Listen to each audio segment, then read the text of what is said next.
And we are live. Hey everyone, my name is Prince. I forgot to start the funny timer. There we go.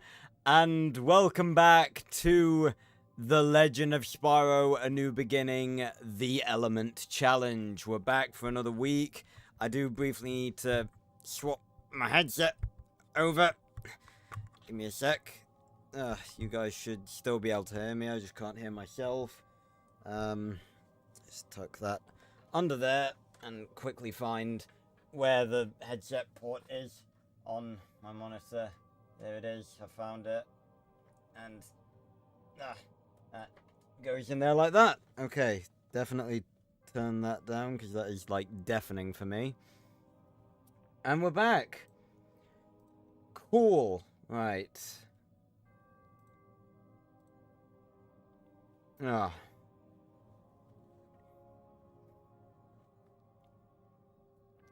Okay, so we're back once again. Oh wow, OBS is actually the right size for once. Is it actually remembering when I scale it down nowadays? Because I swear it's usually too big to the point where I can't see the bit rate, so I have to scale it down. I swear it's usually way too big.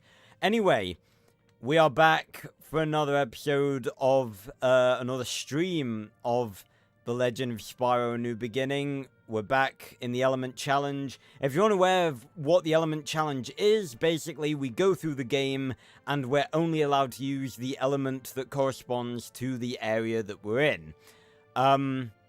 So far, we've done 2 of the areas. We've done the swamp, which we used all 4 of our elements for, and we did Dante's Freezer, which we only used ice for. Which was quite difficult, considering that half of the enemies on that level were actually immune to ice. Which I didn't know that. Now, I have actually turned up the sound effect volume a little bit, because granted, obviously, my priority is that my voice is always louder than the game, because, you know, I don't want my commentary being drowned out. But only by editing the highlight video for the first section did I realize how quiet the rest of the game actually was. The music was alright, volume-wise, but the voices and the sound effects, they were way too quiet. So I did not know that. I apologize for that. But that should be fixed now. As for the story, if you need a catch-up, we're Spyro. We thought we were a dragonfly. Turns out we're a special dragon of legend. We took over the temple, which was reclaimed by Cinder's forces. Cinder is a big, nasty female black dragon. We found Ignitus, got taught fire by Ignitus, and then we went to Dante's Freezer and rescued Voltaire, and now we've got to go learn electricity from Voltaire. But we're playing a completed playthrough, for those of you who don't know. That's why we've got all 4 of the different elements. So with that all out of the way, let's continue, because we've got what is probably the most irritating of the elemental, I don't know what you call them, the elemental lessons, I guess. I really don't like this one. But it is a necessary thing that we have to do. The spark of life. Listen, and I will teach you its secrets. Also, subtitles should be on. Why the hell are they not?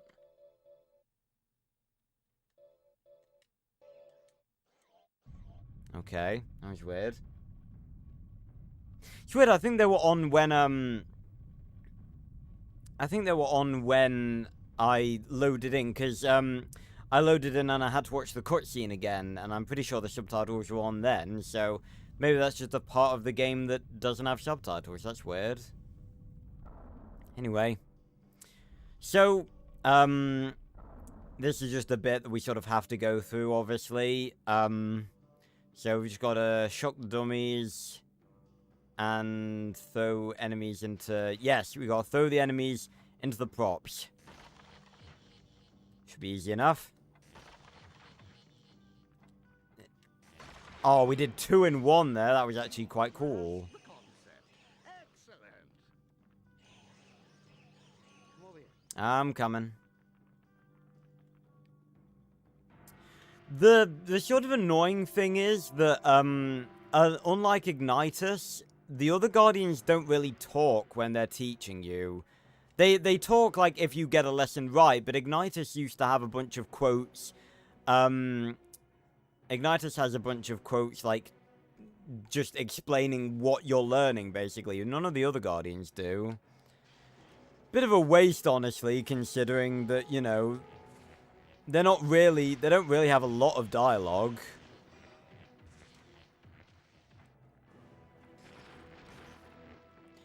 Although electricity is a lot easier at, chasing down the apes. Quick study after all.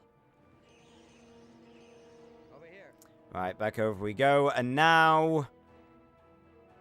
Yay! It's time for us to learn electric arcs again! Yay! So, we've just got to do this. Now, what the electric arcs actually do is it traps them in, like... It says it traps them in a cage in the air. It just sort of sends them flying up into the air and electrocutes them, really. And it's just an easier way of letting you do air melee attacks. But, funnily enough, I think it does actually do damage to them. So, it might actually be less useless than I originally thought. Obviously, I never upgraded it at all when we did the first playthrough because it was the most useless ability. So I never really experienced it in combat, but I will have to once we get to Concurrent Skies. Right, yeah. So this is the most difficult. I think this is genuinely the most difficult training sequence in the entire game, because we've got to shoot electric arcs at the fleeing dummies, wait for them to get ensnared by it, and then air melee them. Like, it's very, very difficult. So I'm just going to start throwing a bunch of them. Go. Go. Right, now I've got to keep firing a bunch more. Right, there's 2.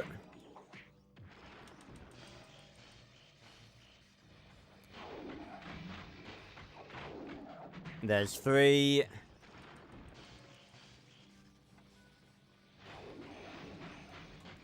There's 4. No.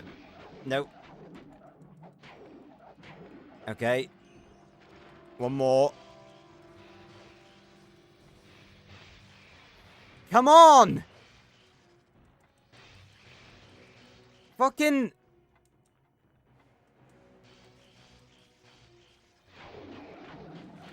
Jesus. Wow. We actually managed to do it first time. That is a first.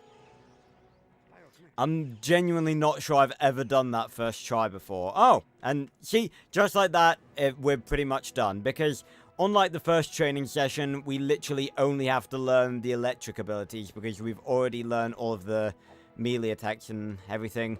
Also, small detail, but when we swap elements, the trails of our melee change color, and so do the impact patterns.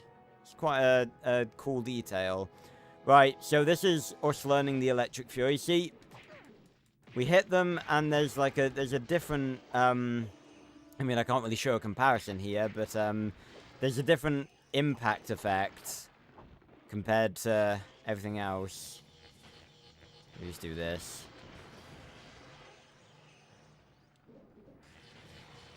And shock all 4 of them.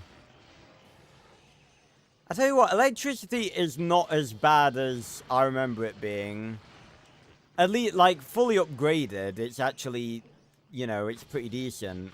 I think, well, I was going to say I think the only one that isn't pretty decent when fully upgraded is ice. But then again, in fairness, I was using it against ice enemies, that most of which were immune to it.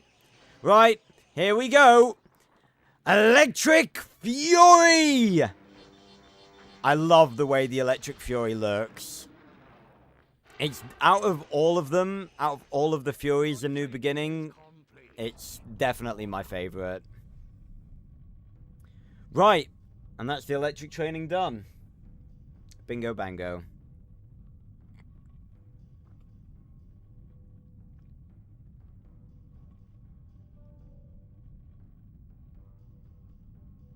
Now I've just got to wait 10 years for this statue to rise up.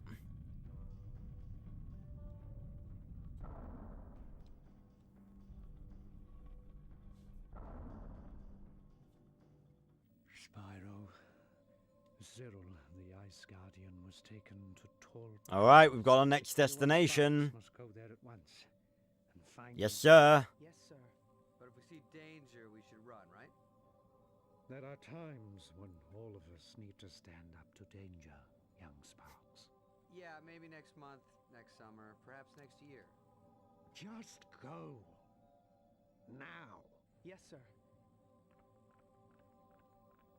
I don't know what he's saying about seeing danger we should run. Like, do you see how much danger we didn't run from in Dante's Freezer? But this is gonna be fun. Because this is the level that corresponds to Earth. Tall Plains was once home to a proud ancient tribe called the Atlawa. Oh, bless you. Sparks. The Atlawa were a people in tune with the rhythms of the seasons, focused on their relationship to crops, their surroundings, their gods. They've all been driven underground by Cinder and her forces, who have taken over the tribe shrine. I sense that's where Cinder is keeping Cyril, trying to power another crystal. Oh dear. You must find him before she succeeds. Right. It's never easy. Nothing worthwhile ever is. So now you're spouting wisdom, hero boy? Come on. Alright. So here we are. Tall Plains. I also want to briefly check the volume of the dialogue. Make sure it's not too loud and it's fine and everything.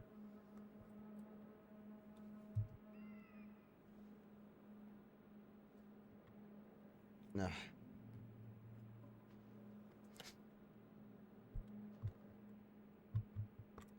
Go on, plug in. There we go. Alright. Plug in.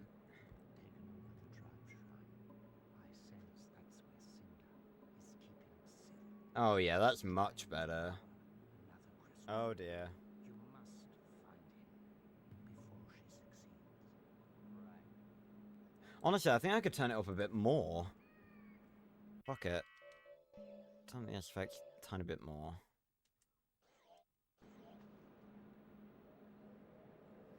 See if, how is all of the... Very... There's 3... See, I don't know, I'm assuming the voice volume is linked to the SFX, because there's only 2 options. There's no, like, option for dialogue or anything, so... I assume, Right, now I've got to keep finding a bunch more. Right, there's... maybe I won't turn it... If it's fine, then, then I'll go with that. There we go. Right. So, welcome to Tall Plains. Now, out of the 4 areas, I think Tall Plains might actually be my favorite. There's just... I think I said this on the original playthrough as well. There's just something about it, about its visual style, that has always clicked with me. I don't know what it is. I just really like the style of it and the way it looks. But I am very much... But compared to Dante's Freezer, I am very much going to enjoy this portion of the playthrough, because unlike Dante's Freezer, which we faced in the last stream, where we had to use ice, which is, number one, arguably the weakest out of, I just realized I haven't plugged my headset back into my monitor. Give me a sec. Yeah, the music of Tall Plains, slaps as well, Holly. You're definitely right about that. Yeah. Where is it? Yeah, there we go.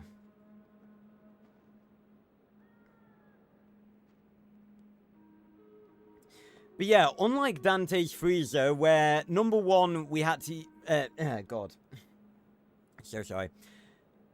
Unlike Dante's Freezer, where we had to use ice, which is, number one, the weakest of the abilities we have, of the elements we have, half of the enemies that we faced on Dante's Freezer were immune to earth. Immune to ice, fuck. So we had a pretty rough time in Dante's Freezer. We will not be having a rough time in Tall Plains because there's basically no secondary enemy types here. There are a few, like, animals that are not apes in this place, but Dante's Freezer, there was, like, a whole other faction of, like, creatures that we were fighting against that were immune to ice, so... There's nothing really like that in Tall Plains, and as far as I know, the enemies here that aren't apes are also not immune to Earth. And considering that Earth is our most powerful element, it is the most overpowered, I think we're gonna have a fun time here. Yeah. Hey Trey. Yeah, no worries, we're just starting Tall Plains. I'm good. Got a bit of a sore throat, but I'm good. Hold on, I want to test something. Oh my god. There's meant to be a cutscene where that ape runs away, and I just fucking killed it. I've always wondered whether you could do that. I always get too close and the cutscene triggers. I hope I haven't fucked anything up.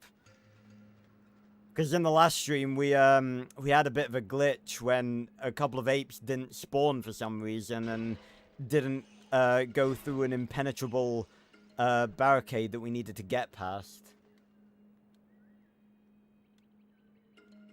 Yes, I don't need the running commentary, Trey. We don't need that. We know we're at Tall Plains right now.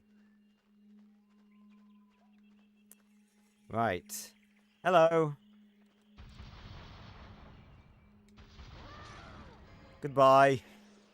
Oh, God, hello. So yeah, I think you guys can see how easy this is gonna be. Because we're just gonna bulldoze everything here. Because Earth is just that good. Oh yeah, and we also have these pots that we can smash and they have spirit gems in them. They're probably, like, priceless at WoW and artifacts, but, you know, we're a little vandal, so we're just gonna smash them. All of you missed. How is that possible? You missed. All of you, every single one of you, how is that possible? What is it? Is the firing squad afraid of the tiny dragon? Sorry, Doctor Who reference. Oh dear, you've called for reinforcements, and I have the most powerful element in the game on my side. Whatever will I do? Are you guys seeing this? Literally, ow. Look, one earth bomb. That's all it takes to kill 2 medium-sized apes. Right. I'm getting sick of you.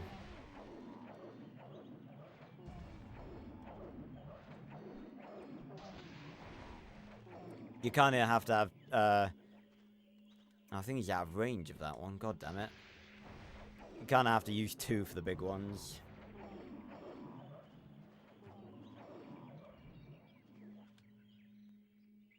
Splat.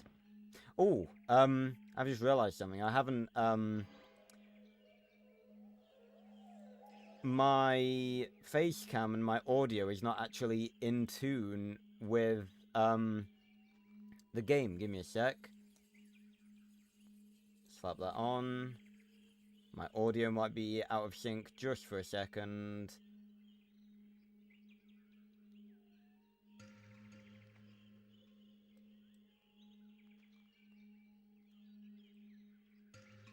There we go. Right. Okay. So, that's like one squad of apes dealt with, and we're already 3/4 of the way to our fury already. This is... this is gonna be fun. Hey, Kiro. How you doing? I'm doing good. I'm very much looking forward to utterly abusing everything on Tall Plains with the power of Earth. So we have here some Indiana Jones style traps.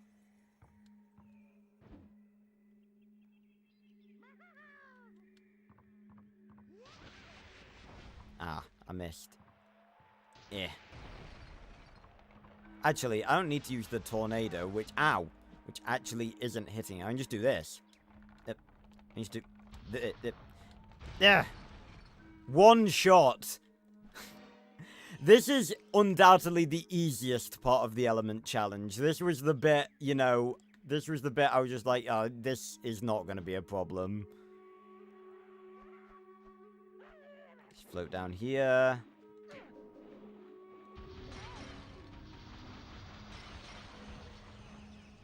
How did both of you survive that? What the hell? Die! Die! My God. Yeah. Ah. I don't know whether to congratulate you or say I'm sorry to hear that, Kiro, given how crap the game is.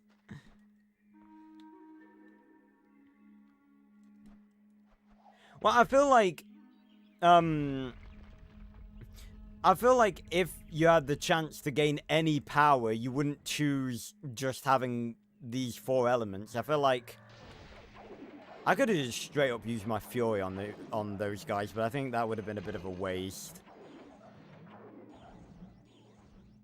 And they're all dead. It's too easy. It's just too easy. This compared to fucking Dante's Freezer, this is a cakewalk. It's also very handy that, the Earth Breath, obviously, can be used to, like, ow, destroy stuff.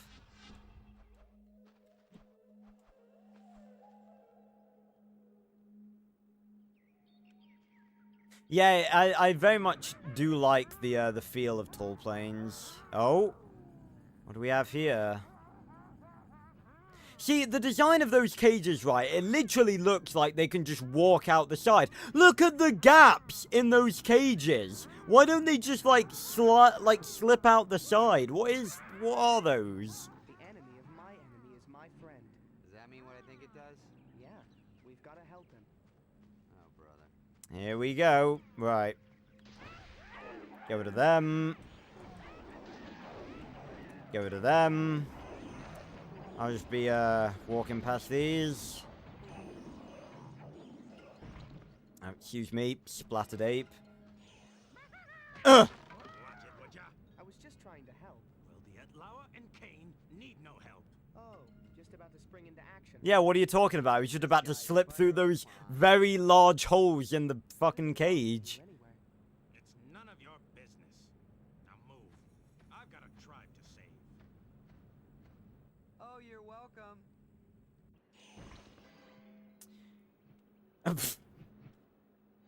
Because we killed all the apes, and it clearly counted them as being dead, like, once they splattered on the floor, like, they were still splattered as the Dreadwing was coming into land. Right, let's see what Earth does to a Dreadwing. What should I do? Should I try and push it off the edge, or should I earth bomb it? I'm gonna try and earth bomb it. Yep. They spin just like everything else. And... oh god. Oh god. Oh god. I'm stuck. I'm stuck. Ow. Thank you, Dreadwing. You actually kind of saved my life. Oh god. I want to try and push you off the edge. Off. Ow. Off the edge. Ow. No. There we go.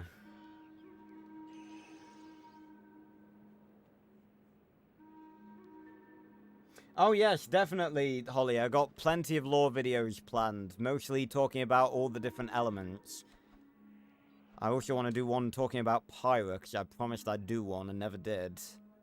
There's not really any point in us gathering these spirit gems. Again, this is the worst part about doing a completed playthrough. Once you've got full health, full mana, and full fury, spirit gems are just, like, useless. Hello, Jason. Yeah, it does. I do wonder why Cinder's forces were like capturing the Atlawa. Like, what were they planning to do with them? Just like hold them prisoner? Like, they don't really think they're a threat, do they? I mean, I know we see Kane like kicking the shit out of them in a bit, but surely they're not that much of a threat. A little purple dragon spitting earth everywhere. Ow. That's another matter. Right, so now we go up here. And up here, and then up here. Excuse me. And now we meet a couple of the indigenous creatures of Tall Plains. The armadillos. Wait a minute. Are they... oh, they are immune to Earth. Okay, this makes things interesting. Their armor is impenetrable to the power of Earth. Luckily, we still have the power of melee. And luckily, they're also not that strong.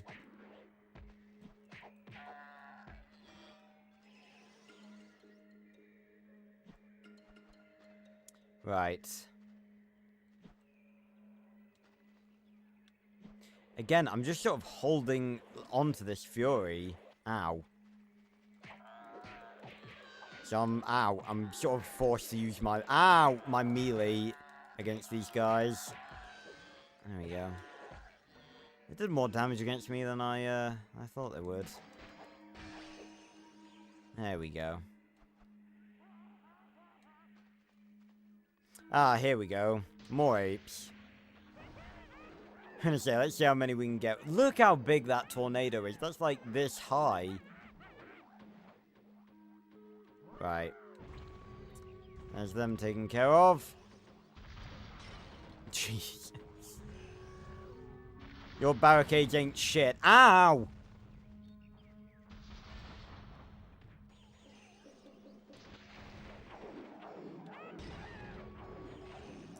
Right. I'm thinking we'll be able to get through 2 areas today. I'm thinking Tall Plains and Munitions Forge. Because Munitions Forge won't be difficult. It will be a bit more difficult.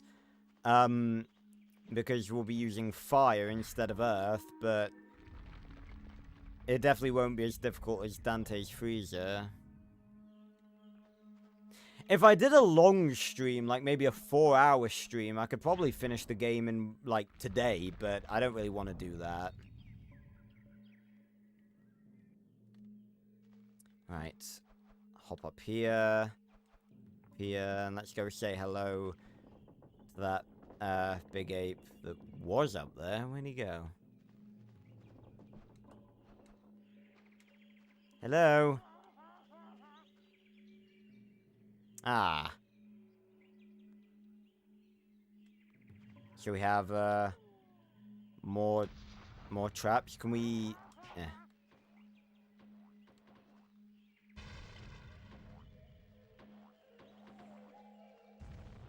curious what effect the dynamite has on the traps.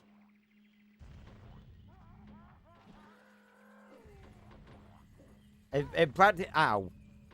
It broke the spot... Oh, God. No, let me out. That motherfucker was laughing at us. No, you're not laughing now, are you? And they're dead. Splat. Right, is there a trap behind... There is a trap behind that guy. Let's knock him into it, shall we?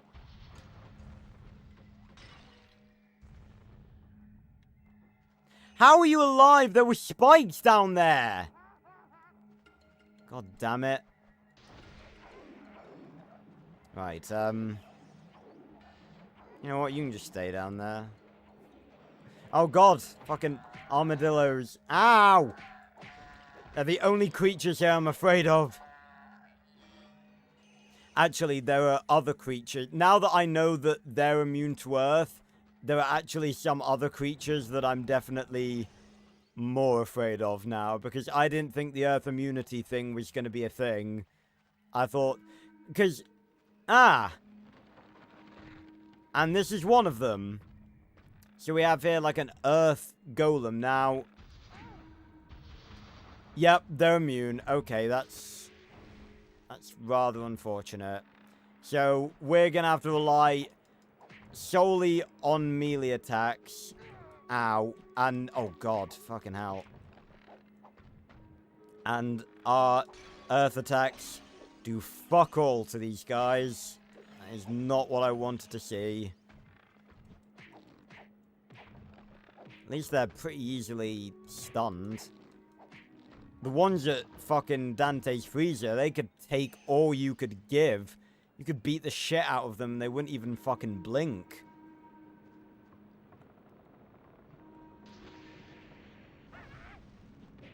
Ow. Gotta be careful not to fall off here. Ah! Just as I say that... Here we go. Oh my God, it didn't even... Well, there we go. Oh God, careful. I've got to use my fury soon. I can't just be holding on to it. It's a tremendous waste. But then again, I don't want to waste it. But, like, it's not... Like, there's very few points where I'm gonna need it in this, It's just gone. It's gone. You would have thought that pushing a Dreadwing, a flying creature, off of a cliff wouldn't really be that hazardous to it, but, you know, I guess they can't fly on command.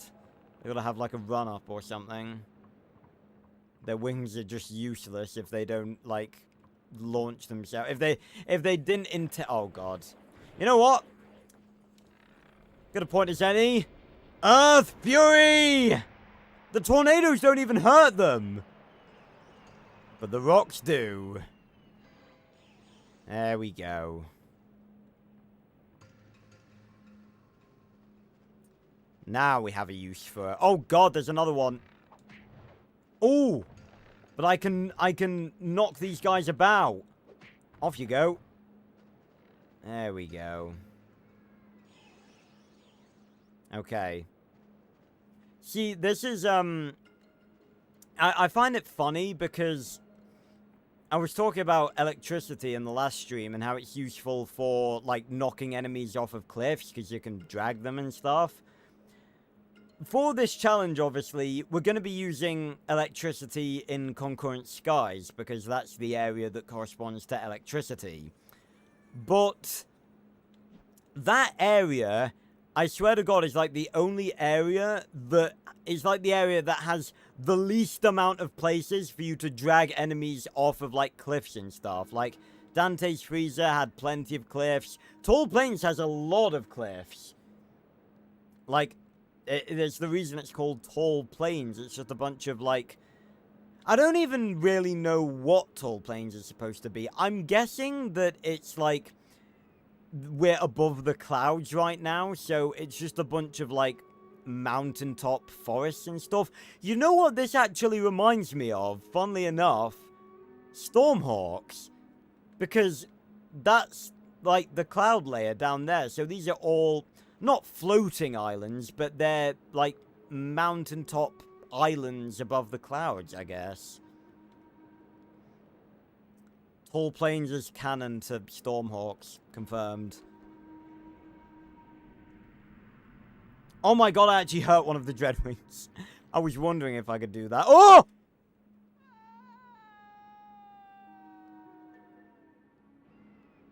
It's okay. We can try again. I have played this game more times than I care to remember. I have never known that the edge of that platform can crumble and fall away. I never knew that was possible. Can I even make this now? Just. Whew. Thought I soft-locked myself then. I never knew that was a thing. That's crazy. Isn't it awesome how even on games like this that don't really have that much to them, they're relatively simple in terms of like gameplay and stuff, you can still discover new things on like your 30th playthrough. But as we're seeing here, these apes also harness Earth. The big ones at least, obviously. Nowhere near as powerful as us. And I was going to say, but they provide a challenge. They really don't. But those will. That's actually quite a lot of armadillos. That is quite a lot of armadillos. Honestly, this may have been a better point to use the Fury. I think the Earth Bomb actually still stuns them, so it's not completely useless. Pushes them back a bit. Okay, now we're back to apes. Now I can just do this. Give him the spirit gems. I need my fury back. In case I run into another tribe of armadillos. Another tribe, another... What was your group of armadillos called? That's not something I ever thought I'd need to look up. What is a group of armadillos called? No way. A group of armadillos is called a roll. A roll of armadillos. Really? That's awesome. I think one of the apes just fell off the... He literally fell down this, like, 5-foot drop and just died. God, these are pathetic. Honestly, the Earth shot is not as powerful as I remember it being. Well, yeah, again, like I said in the last stream, Holly, water is a thing. It is an element. It is, there are water dragons in the Legend of Spyro universe, but Spyro just never learnt water. Also, another interesting little bit of trivia, for those of you interested, Cyril, the Ice Guardian, who we're going to rescue, obviously, now, he was actually originally supposed to be a Water Guardian. So Ice was actually going to be water in New Beginning, and furthermore, Ice, Cyril was actually going to be female. We're actually going to have a female Guardian, and low-key... Oh god, I accidentally swapped twice. I broke the challenge. It's okay, I didn't kill anything with it. Low-key... I almost wish that they'd actually gone through with that. Because, you know, just have a bit of variation. Because Cinder is the only... Yeah, that was going to be a thing. Cyril was going to be a female Water Guardian. And again, low-key, I kind of wish they'd done that. Because all... God, these apes are fucking dumb. I was coming round to fight them, and they just fall off. Ah, there we go. Look at all these spirit gems.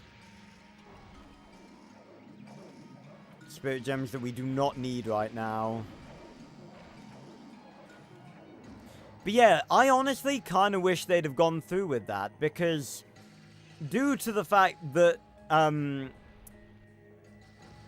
because the only female dragon in The Legend of Spyro that we see is Cinder.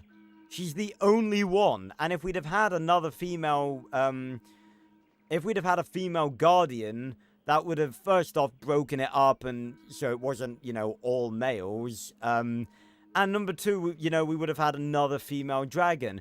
But then again, saying that, first of all, I like Cyril.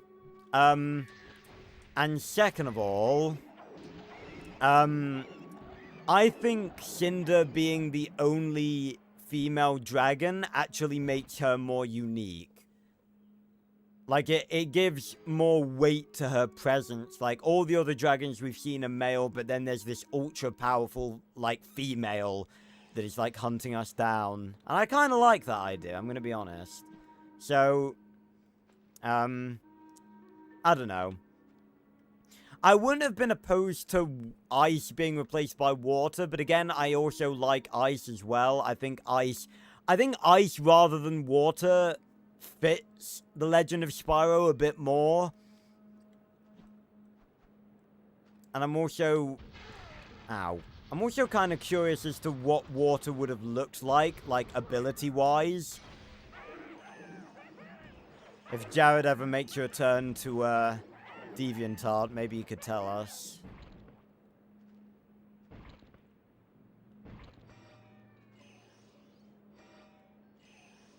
Just gotta wait 10 years for them to stop being splattered. Oh, that was interesting there. I've never noticed that before. When the bomb dropped, you could see a gap between the bridge, even though it hadn't broken yet. Yeah. So, we can't actually get over there. Or can we? Let me do a little test. No. Okay. Let me just slowly float to my death.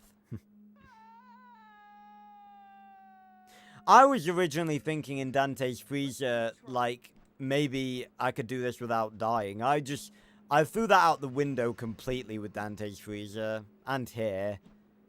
But, so we can't get over there normally, but I think, I can't remember, it might have been, in the playthrough I did, the video playthrough, but I actually discovered how to get over there. You hop up here. Oh god, there's a big one up there. And then, or maybe, hold on. Let me deal with this guy first. Ow. They can be quite resistant to my attacks. Go off. There we go.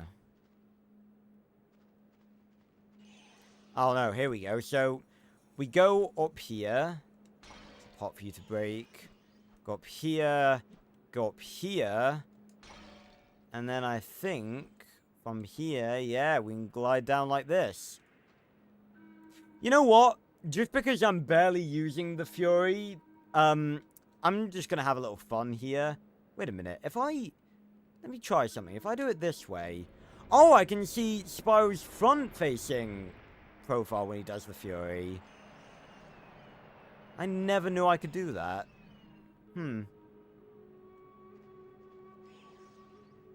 So I just used the Fury to break a bunch of pots. And I mean, I got almost a quarter of my Fury back just from all the pots anyway.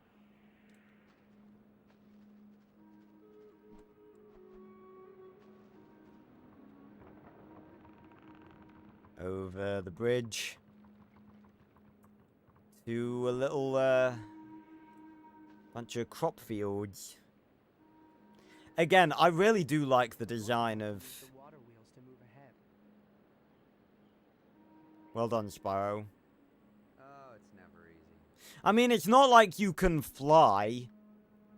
It's not at all like you have wings and have been shown to be capable of flying, and you don't need a run up or anything, and you literally can just fly. It's not like that's ever been shown. But yeah, I really do like Tall Plains. Like, it's such a nice looking location. And I believe there may actually be some, maybe some pots over here?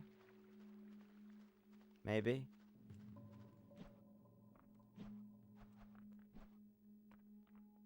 Nope. There's absolutely nothing. Why we... Oh, God. Why was this area kept in? Wait a minute. Spyro just, like, landed on that ledge there. I want to try something.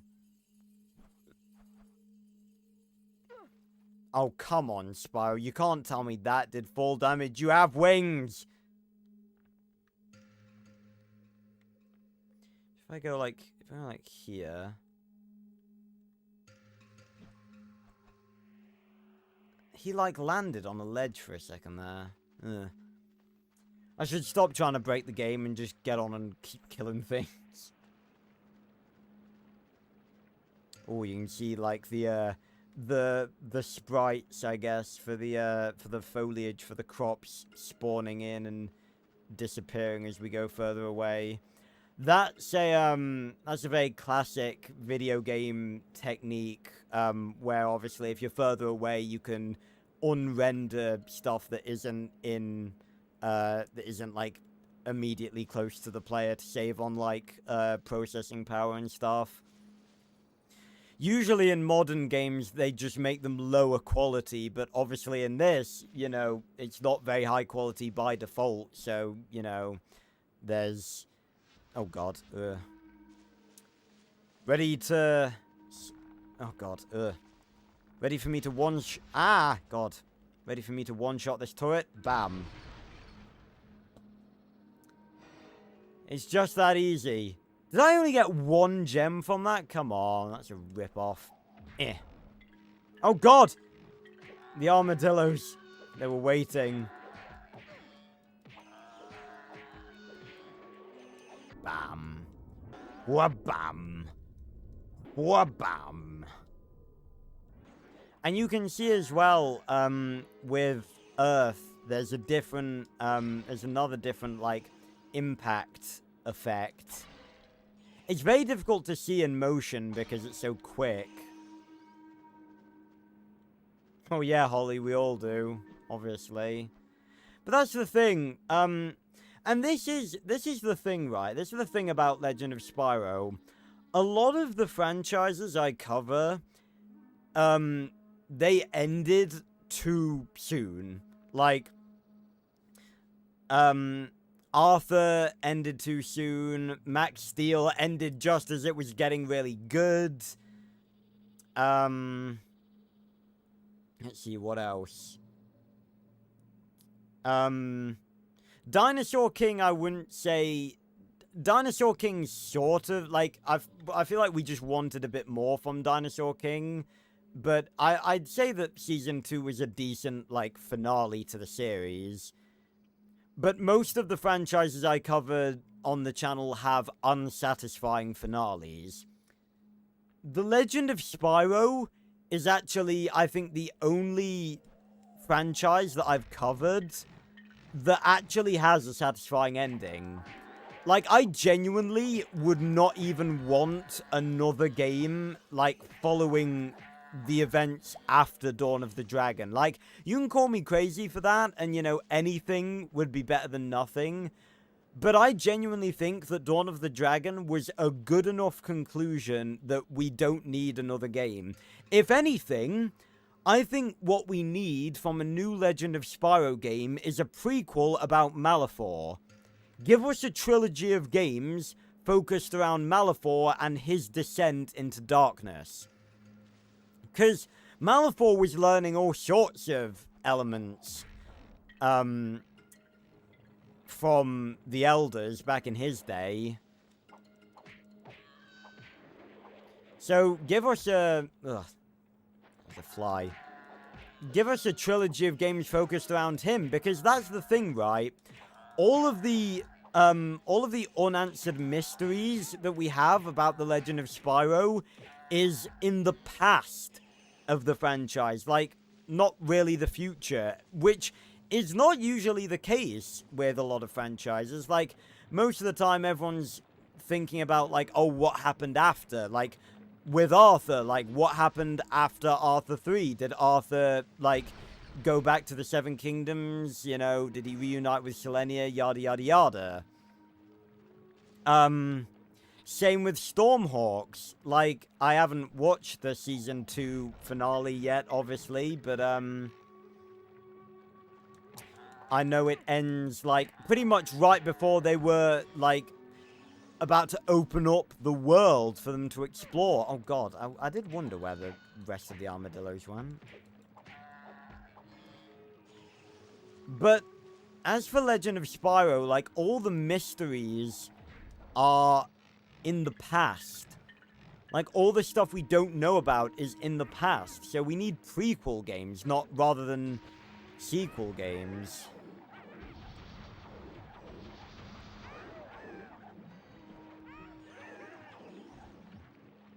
How are you still alive?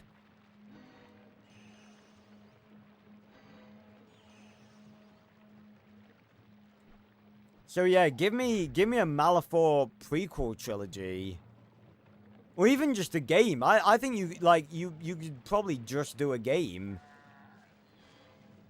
Again, what is it with these enemies, like, falling off of, like, literally, my guy. It's like a 5-foot drop. It is really not that bad. But yeah, all the designs of everything, like, it's, Jared said that a lot of the stuff in Tall Plains, like the Atlawa and everything, were obviously quite heavily inspired by, like, Aztec stuff. And I really like that aesthetic. That mixed with, like, the floating island rainforest sort of vibe, I really like the way Tall Plains looks. I think I've made it perfect. Ow. I think I've made it perfectly clear that I really like Tall Plains, so I'll shut up about it now. But it does have, like, a really diverse set of environments as well. Like, I think that's something that I think all of the other areas were actually very lacking in. Like, granted, for some of the areas, there's only so much you can do. And obviously, Tall Plains, it's a lot easier because it's like an area focused around nature, so you can have different nature-esque areas. But I feel like all of the other areas, like Dante's Freezer, Munitions Forge, Concurrent Skies, I feel like all of those areas, like, every area you go in just looks like exactly the same.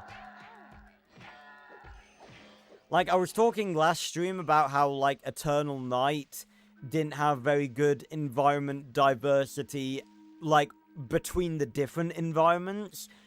New Beginning didn't have very good environmental diversity in terms of the different areas of each individual area. But the areas themselves were still really nice and really cool looking.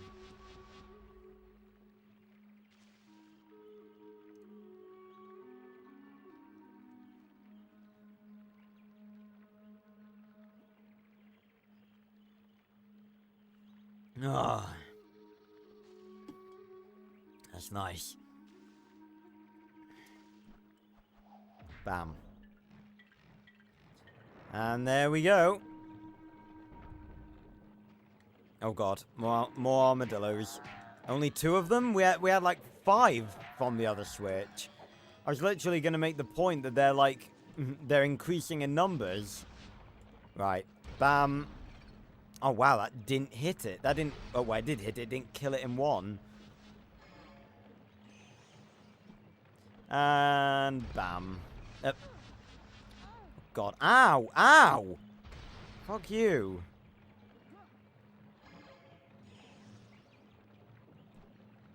Those earth cannons did way more damage than I anticipated.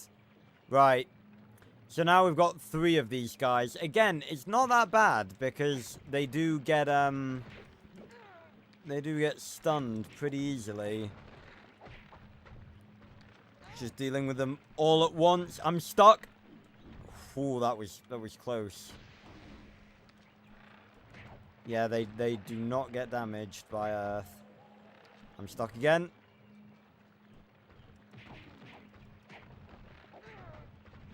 God, how are they not? Oh my god. Look how little health I have. I am on the tiniest smidgen of health. I'm gonna die. I guarantee it. Oh wow, I knocked him down. Oh, where am I? Oh god, I thought I was stuck then. Let me up. If I can survive this, it'll be a miracle. Oh, one of them's dead. Give me the spirit gems. I got the spirit gems from the one I killed. Oh god, why are we down here? I got the spirit gems from the one I killed, and the other one immediately did an attack that was powerful enough to take away all of that health that I just regained. I do not remember them being that powerful. Oh, I couldn't make it. Yeah, I tell you what, a Legend of Spyro game playing as Cinder would be pretty fun. Like, if someone... The only way I see that happening would be through some very extreme modding, and you can barely mod the Legend of Spyro as it is. Although, people are starting to figure stuff out. Like, I was talking in the last stream about how people have been, like, putting HD textures into the Legend of Spyro. So, people are actually starting to figure some stuff out, but the only way I see that happening is people taking the animations of Cinder from Eternal Night, because she has her model, she has a walking animation, and she has a running animation. The only way I see that happening is people extracting those and replacing Spyro's model with Cinder's model. It'd be a bit jank, but it would be very cool. I don't even know if that would be possible, though. Like I said, that would take some pretty intense modding. Ow. God, they really do hit like a ton of bricks, these guys. Ow! Oh, I gotta just... No. Stop it! Okay, I'm pretty certain he did not even hit me then. Ready?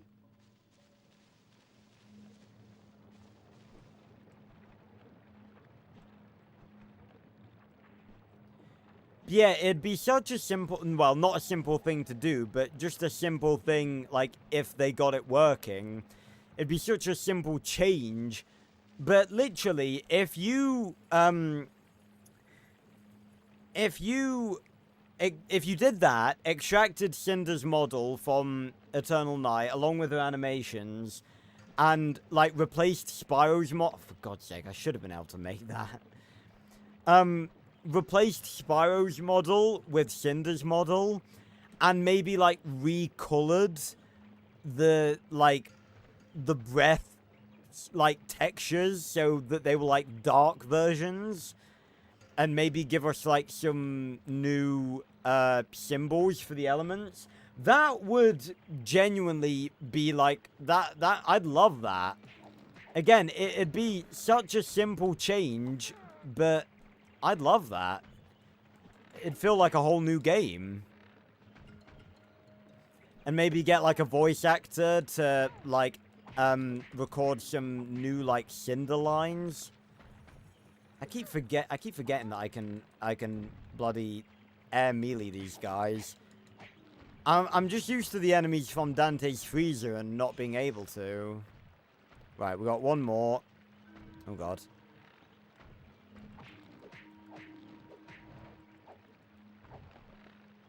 Well done, Spyro. There we go, that's much better. Stay down! There we go.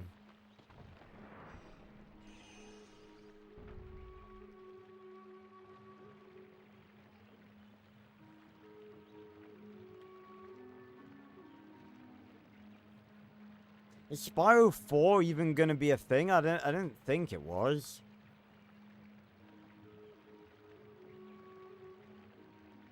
Oh, hold on. Hold on. What's this?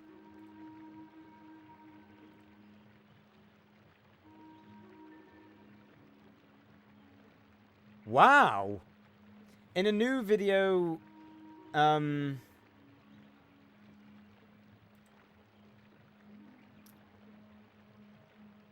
on. I gotta actually have a look at this to make sure it's not bullshit.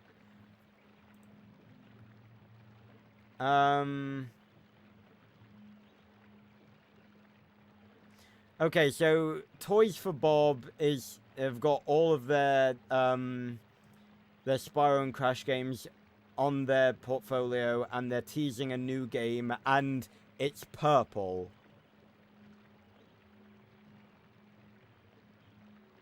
And there's apparently rumors, a lot of reports, that Spyro 4 has been in development since January. That could be interesting.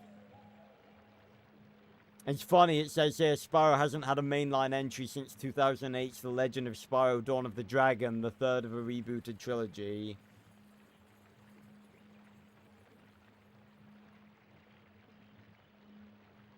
Well, I guess that gives us a bit of hope. You know, it's always, again, never say never. Like, especially with video games, I'd say it's entirely likely that one day we may see more from The Legend of Spyro. Whether, like, honestly, if that was just the, like, literally, if it was the same thing they did for the Reignited trilogy, if it was literally just a remake, or, well, not a remake, a remaster, sorry, of all three of the games, that would make me the happiest ever. I think I said that on the last stream. That would genuinely be the thing I'd be more excited for than anything, any game ever being remastered. The Legend of Spyro trilogy being remastered would be insane. But we have a particularly we have another cool little cutscene here. Another cool looking area. Oh, and there's Kane getting attacked by a bunch of those big golems. I wouldn't step back if I were you.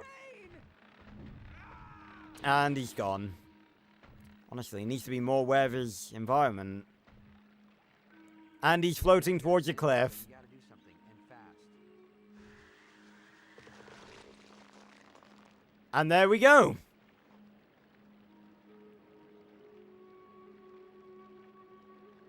Boom. Ice. Buddy, you are getting weirder and weirder by the second. You have learned the ice stream breath. Oh yeah, by the way, you guys just saw that. Another thing I didn't realize. Oh hey, Quartz. Yeah, absolutely zero spatial awareness, and he should be very much aware, considering this is like his home. He should be used to being aware of his surroundings and being in tune with the environment and stuff. But something I also didn't realize until literally like the playthrough I did on this save file to make sure all of my abilities were upgraded, was that Kane actually jumps away. Like, he jumps up there and out of sight. I'd never noticed that before. I thought he just straight up disappeared. But there's 4 of those guys down there, and I think, considering that we can't hurt them with our regular abilities, it's time for another Earth Fury! That was weird. They got flattened before the rocks even landed. There we go.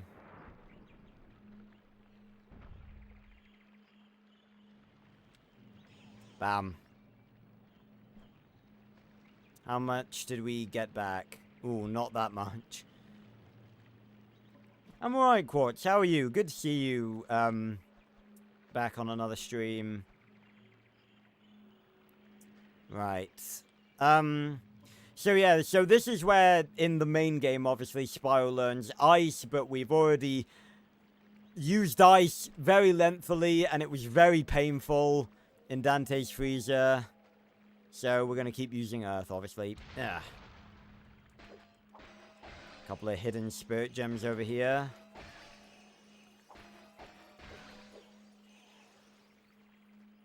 Yeah. I love Earth. So tall playing so far has been relatively easy. Obviously a lot easier than Dante's freezer was with ice.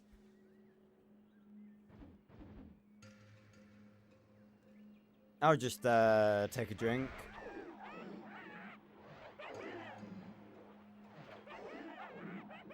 Yeah.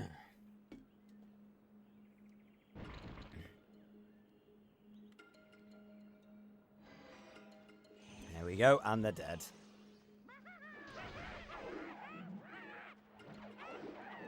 Mate, I can do this all day. Yeah.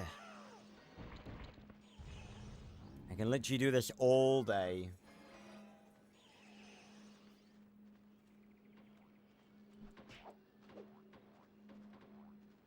It's okay.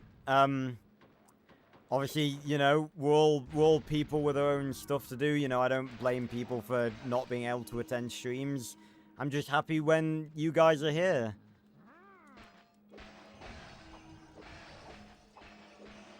There we go. Still not quite enough for our Fury, but... Oh god, hello! Ah. Hello, Adam Green. And... they're dead. Oh, this one isn't? What is this?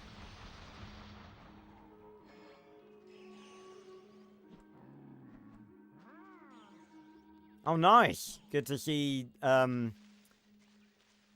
fan of Spyro or a fan of the Legend of Spyro? Or a fan of both? I mean, you can be a fan of both. I'm sure quite a lot of people are a fan of both.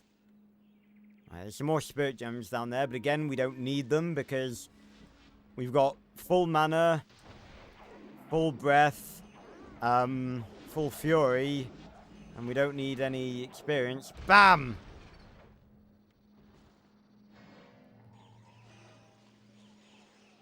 Yep.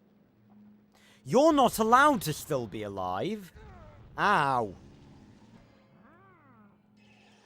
I'll grab those because I was short of health and mana a bit. Yeah, that's fair. We were just talking about the original trilogy, actually, and how there may be, there's rumors of there being a 4th one in development. Right. You guys ready for this? Up and bam. I was... Yeah, exactly, Spyro. Way too easy. Hop down, get his spirit gems. And we're back. Yeah, big Spyro fan. Just a big fan that is just purple and yellow.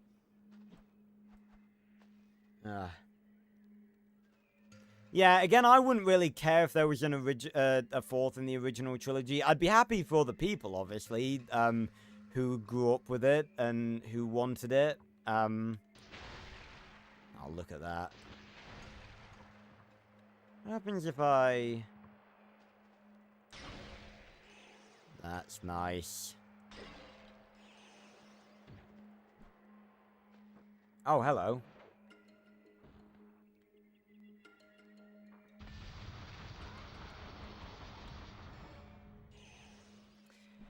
You almost feel sorry for these guys. Like, Dante's Freezer was like... I was struggling quite a bit, but these guys, it's just a slaughter. Uh.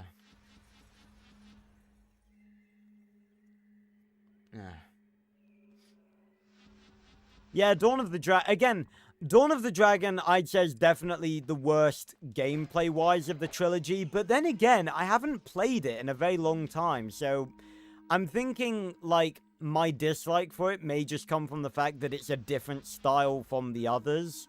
And that maybe because, if anything, it's actually a bit more in-depth gameplay-wise. I actually might enjoy going back to it a bit more. I don't know, I guess we'll have to see when I finish the Eternal Night playthrough and eventually, get to playing it again after all these years. Alright, so we gotta watch out, Bam.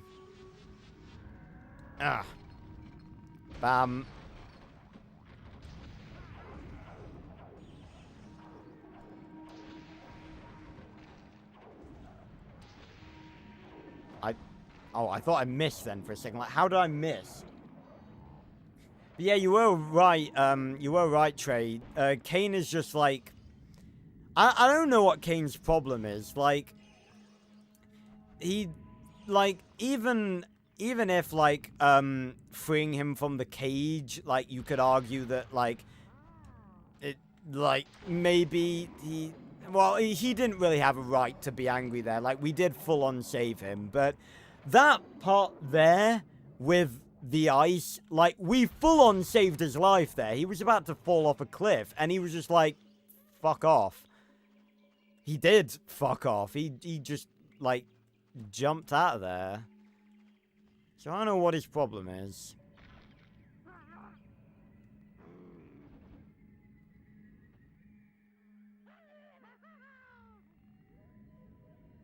I've never heard anyone refer to Dawn of the Dragon as the Legend of Spyro 3. I guess that is what it is, but that's just not really what people call it. Like, you don't really call Eternal Night the Legend of Spyro 2.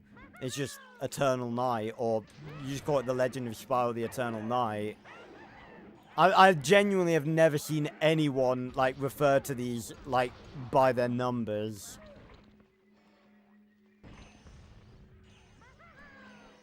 Now, those of you who were here, or watched the playthrough I did, the video playthrough, you remember this, this little area is actually where I got cooked by a cutscene. It was the first time I was using the fully upgraded Fire Fury, and as I used it, the big ape fell off a cliff before the Fury had even, like, started, and then a cutscene started, meaning that I couldn't see what the upgraded Fury looked like. Can you stop spawning out the ground, please? It's very annoying.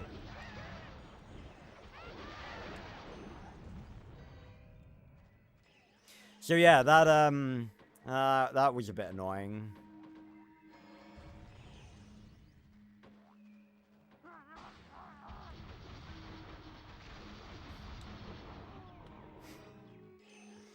There we go.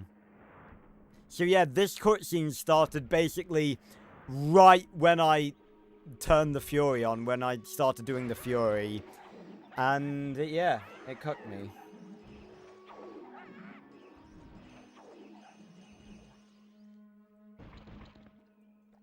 God, did you see that guy's name? It was like Elrebor Dark Tracker. Such tiny apes have no right, having such awesome names.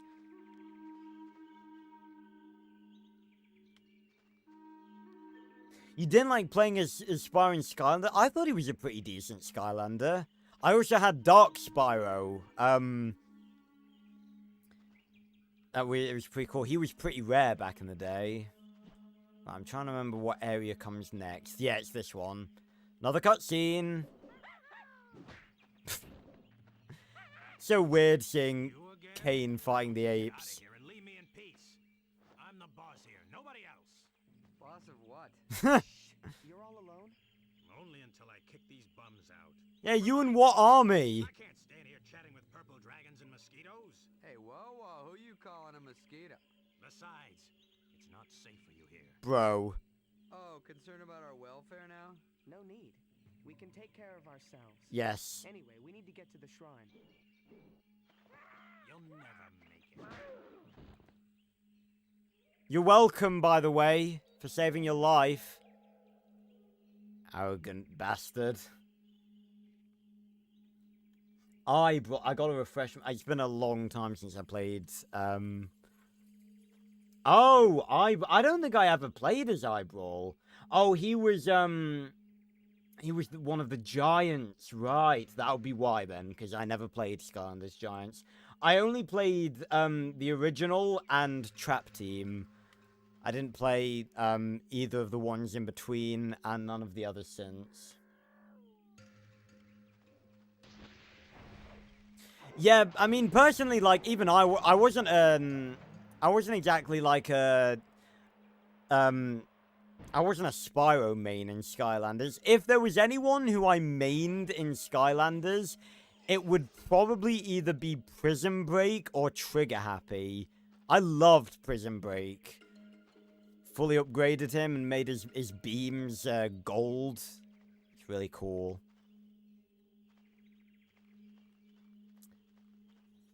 Also, funny story about me and Skylanders. You guys remember that, the original Skylanders game, like the first one, Spyro's Adventure? I still don't know why it's called Spyro's Adventure, because it really has nothing to do with Spyro. Like, you don't have to play as Spyro. He's not really a part of the story. So, it being called Spyro's Adventure is just a big marketing stunt, really. It really didn't have anything to do with him. Oh, hey, Ira, how you doing? We're just talking about Skylanders. Oh, and Fitz! How you guys doing? But the original Skylanders, you got 3 in the starter pack. Yeah, it's just adventures. It's just adventure. It should be Skylanders Adventure. Because it's not Spyro's Adventure. It has nothing to do with Spyro. But the original Skylanders, you got 3 with the base packs. You got Spyro, Gilgrunt, and Trigger Happy. You wanna know something funny? My Gilgrunt didn't work. The first Gilgrunt I got that came with the Portal of Power, when I put it on the Portal of Power, it deadass said, something is wrong with this Skylander, please remove it from the Portal of Power. They gave me a broken Skylander. So, the first level, where there's like, I think there's, because you can play as Spyro, but there's also a tech and a water gate that you can access because you are supposed to have Gilgrunt and Trigger Happy. I just couldn't access the water gate because my Gilgrunt was broken. So that's a funny story with me and Skylanders. But for people who are just joining the stream, Ira, Fitz, yeah, I got scammed, and I had to wait. I can't remember if we got another one free. I think we might have like called them up, and we got another one for free. I think I can't really remember. But yeah, those of you who are just joining the stream, we're in Tall Plains right now. On our way to rescue Cyril, the Ice Guardian. Absolutely obliterating pretty much everything we've come up against with the power of Earth. Apart from the few enemies that were immune to Earth, but they haven't given us that much trouble. Certainly nowhere near as much trouble as the enemies from Dante's Freezer did.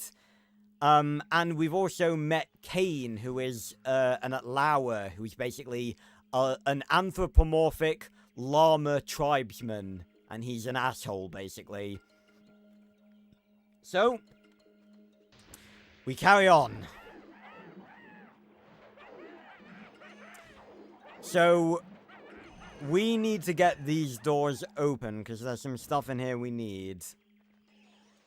And in order to do that... Yeah, you fucking run. We need to get up here.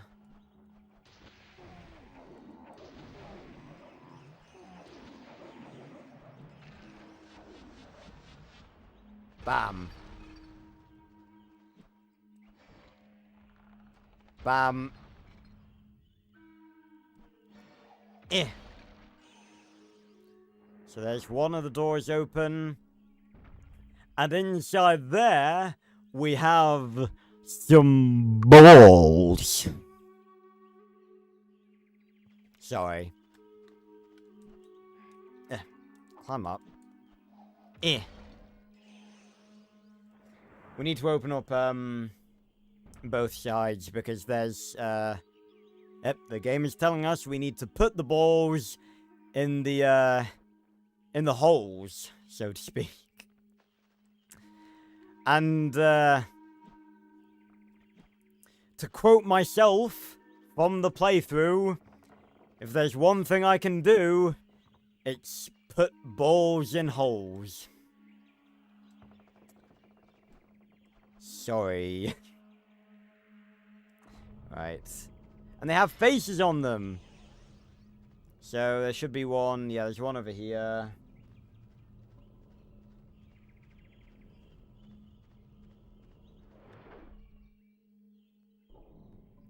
And the balls sink into the holes. Well, no, I wouldn't argue. Skylanders isn't boring. Like, honestly, I feel like I'd love to go back and play Skylanders again. Like, I haven't played Skylanders in fucking years, and I'd love to go back and replay through it sometime. Like, maybe reset all of my Skylanders and just replay through it.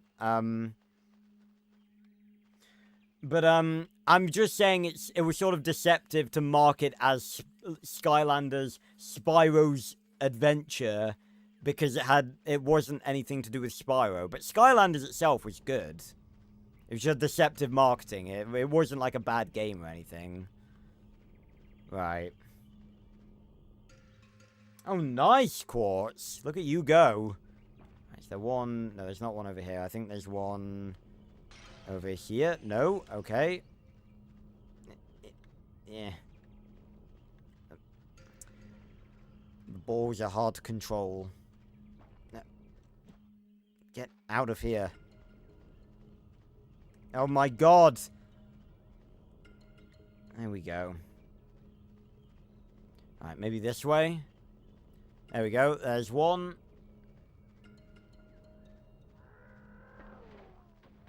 Yeah, it was, Skylanders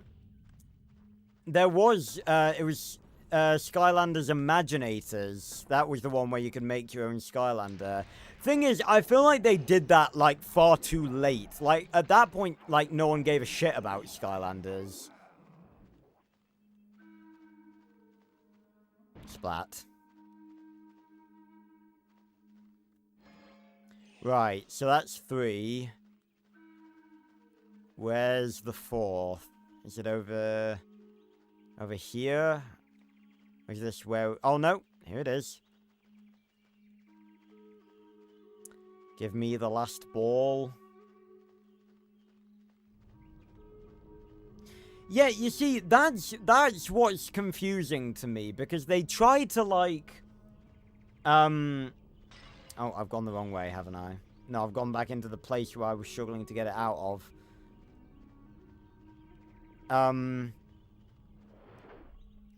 They, like, tried to incorporate, like, the Legend of Spyro lore with, Skylanders.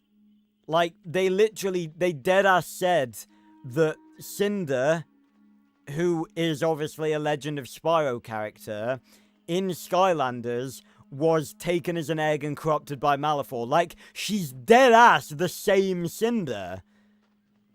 And there was also an undead Skylander named Hex, and apparently apparently, because I remember this because I had the Skylanders like manual that told you like all the backstories of all the characters. Apparently, if I recall correctly, Hex fought Malifaux and won. So Hex should have been way more powerful if she could beat Malifaux. Because those of you who know who Malifaux is in The Legend of Spyro, you know he's no joke. But for those of you who don't, I won't spoil it, because at some point I'll be playing Eternal Night as a stream, and it'd be fun for you guys to learn that. Or if you want to go watch the playthrough I'm doing of Eternal Night, you'll eventually learn it anyway. Anyway, here's Kane. Hello, you're going to be an asshole to me again. The Shrine God has not been appeased since Cinder's forces came. He is not happy. Cry me a river. So is anybody fun around here? No. Can't possibly face the god of the shrine alone. Little texture glitch there. Mate, have you seen what we've been facing? Those are loners, Kane. I'm not going alone. Oh yeah, because sparks contribute so much to our combat prowess. Better than one. Even if they are pinheads. Yeah, what? Now, I remember... Is Kane still behind us, by the way?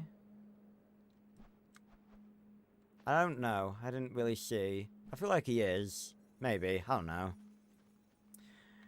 But this part, I remember, was actually a part I really struggled with as a kid. Like, genuinely, I would constantly play through the game to this bit, and I would just give up because I couldn't beat it. So we have here... yeah, Sparks just decks Malifaux. We have here a... I'm not sure I like the looks of this thing. Oh, now you tell me. Oh, what are you talking about, Spyro? It's just a floating boat made out of stone. God knows how this thing works, but we're gonna willingly get on it.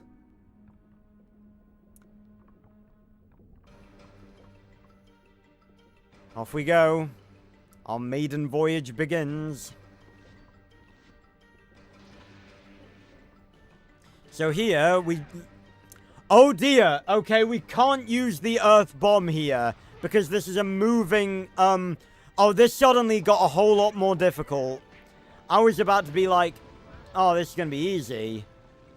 Oh, this is actually, might not be, oh dear. So it's very simple, we just have to deal with basically just waves of enemies on this boat. This is where electricity would come real handy, because I could just throw them off the edge. Ice would also come in handy here, because I could put them into snowballs, and, I mean, I can still kind of blast them off the edge, but it's a little bit more difficult. Also, the boat is slowly, like, being set on fire. I don't know how that works. Usually, I think it's the earth bomb that's doing it, actually. Usually, obviously, at this point, you're primarily using fire, so, it makes sense for it to slowly be, like, burning, but, originally, when I was first playing this game, oh, I think I knocked them into each other then. I never really clicked onto the fact I could do that with the earth shot, blow them into one another. Get off. Get off! I just killed him. I didn't even knock him off. Originally, I was under the impression you actually, because the boat was taking damage, I thought you had to destroy the boat. So, like, I was, like, constantly using, like, fire bombs to try and, like, blow it up. But no, you just have to survive.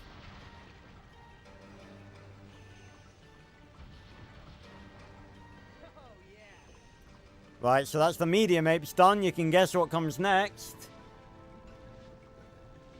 The sparks change colors to match your health? I don't think so. Yeah, I don't know if that's a classic thing or not. Again, I'm not really familiar with the classic games, but if that ever was a thing, then yeah, it's not in this. Ow.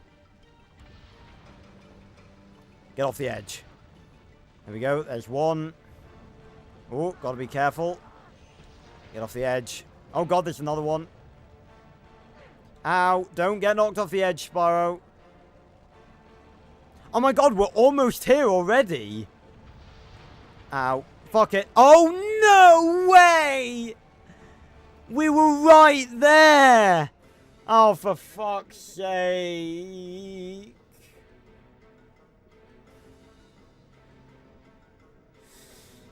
Ah! God damn it.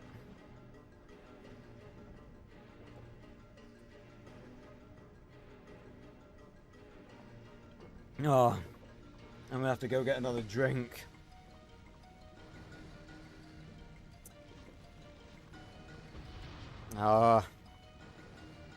This is literally the one and only time that I think it would be more useful to have, like, electricity than Earth. Like, when I was doing the playthrough, when I was doing the playthrough to make sure that all my elements were max, I literally just used electricity the entire time, basically, and just kept throwing them off. And I still ended up dying a couple of times. They kept knocking me off. Ugh. I really shouldn't spam it like that because it's really mana hungry.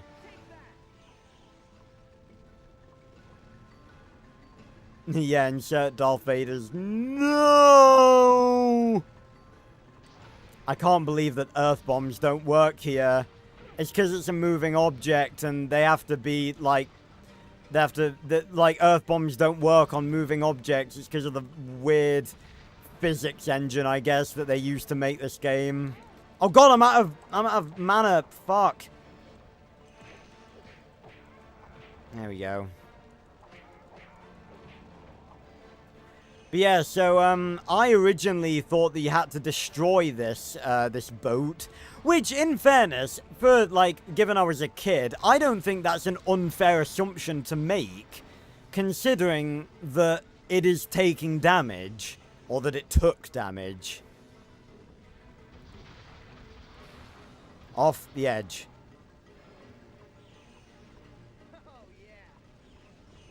Okay, there we go. Right, we're getting close. Off the edge. Oh god, oh god. Oh yeah, aerial attack. Oh dear. Oh no, I'm out of mana. I'm out of mana. Problem. I'm not going to use my Fury because I'm very close to... We're, like, actually quite close to the end of Tall Plains. And I want to use... I want to use my Fury on the boss. Oh, fucking hell. You're almost dead. Just die.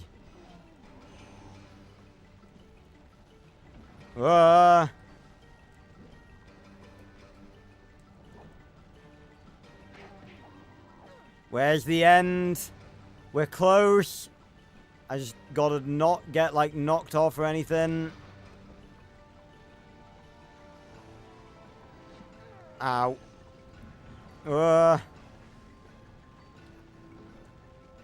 Fucking go. No! No! Are you kidding me? No! Look out, world.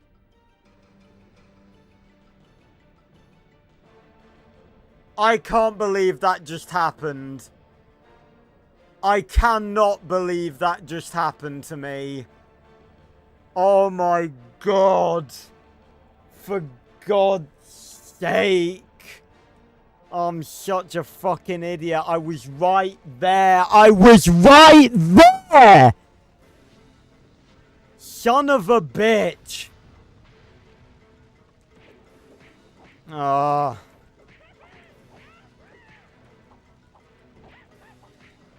Unbelievable. Why does this bit always give me so much fucking trouble? Every pissing time.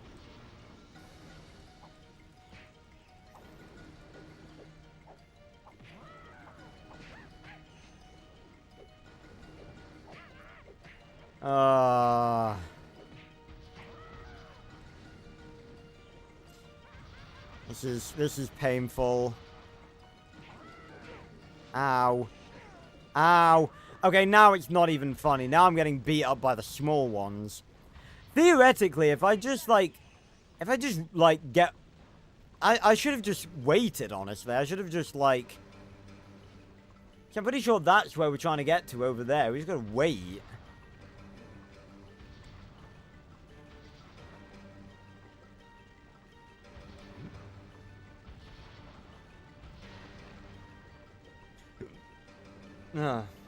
Excuse me.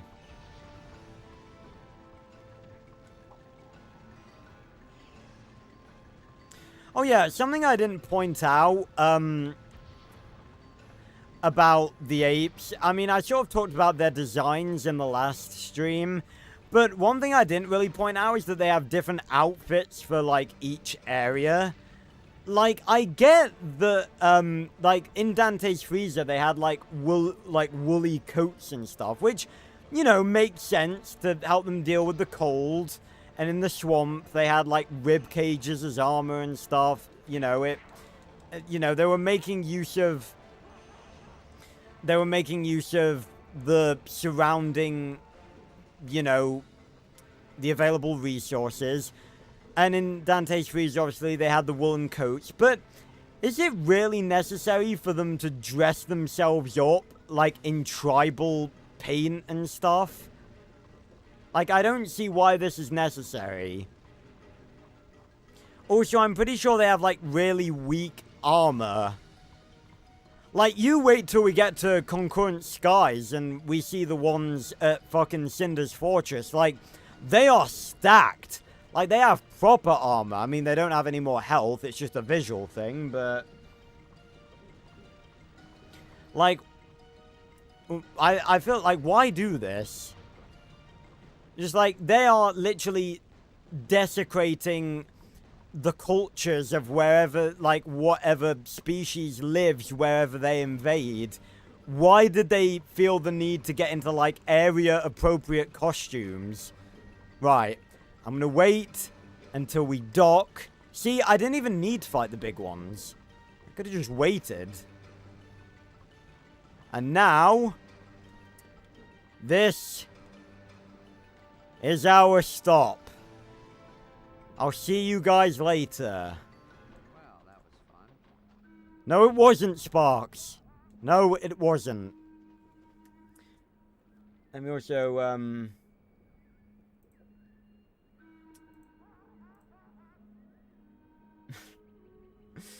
oh, yeah, that was me falling to my death. Right. Excuse me while I go get a refill of my drink because I have drunk it all. And then we shall continue. We're very close to the end of Tall Plains now, so we should be seeing the boss. And those of you who were here last week, chair cam time. In Dante's Freezer, we got a glimpse of Cinder, and we haven't yet. I'll leave that with you guys, and I'll be right back. Enjoy chair cam. Talk to my chair. If it starts talking about eldritch monsters, don't listen to it.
back. I didn't mute my mic, which is weird. I usually do that. Did my chair say anything weird to you guys? Yeah.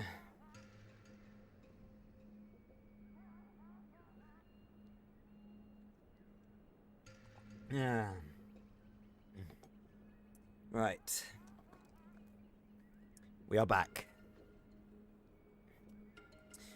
Okay. So, unmuted chair cam. I think that they're hurting each other. Look at this. They're literally doing damage to themselves. Oh, you silly apes. He is not... he was literally about to run off the edge then. He's about to... One of the apes just threw... One of the apes just threw some dynamite and knocked the other one off the boat. That's hilarious. That's the sort of thing you would expect from, like, the Legend of Spyro movie.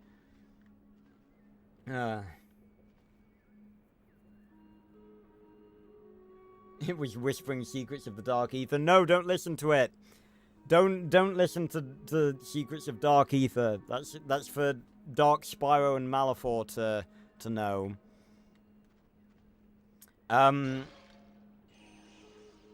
Oh yeah, for those of you who don't know, I did mention this in the last stream, but not everyone was there when I mentioned it, I think. There was actually going to be a Legend of Spyro movie, and it was going to be the first of a trilogy based on the 3 games. It was cancelled. No one knew anything about it. We were all really sad that it got cancelled. And then I think about a year ago, a year or maybe 2 years ago, recent-ish, the final draft, or the 4th draft of the script got leaked onto the internet, and it's apparently awful.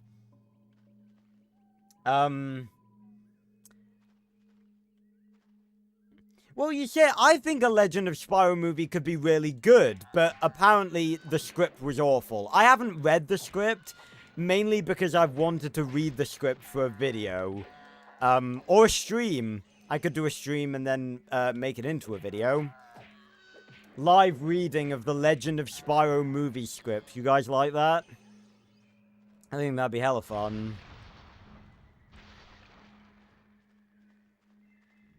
Oh. Oh god.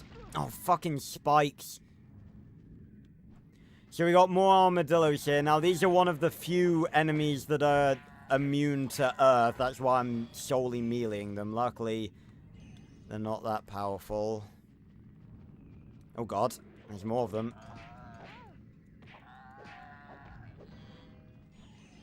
They're one of the... Oh, ow. That was very unfair. They're honestly one of the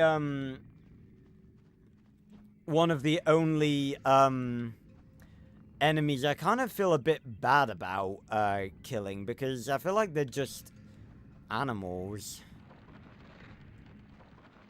Oh, God. Wait a minute, can I... Will the trap do... Is the trap doing damage to... No. Oh, God, that stunned us. I don't think I ever knew that that stunned us before. Ugh. Come on, give me the spirit gems before the one behind me flattens me.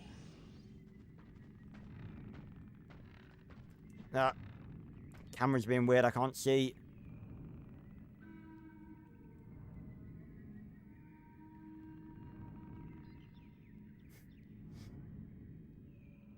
Getting casino ads on my stream. That's funny.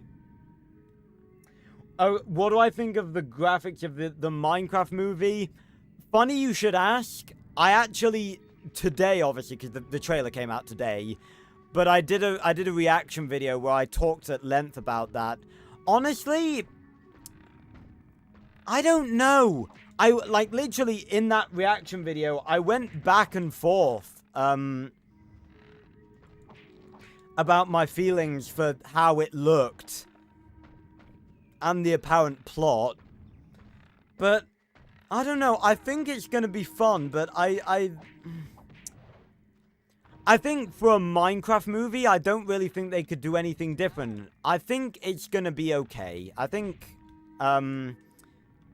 it's going to take a bit of getting used to, but once we actually see the movie, I think it's going to be fine.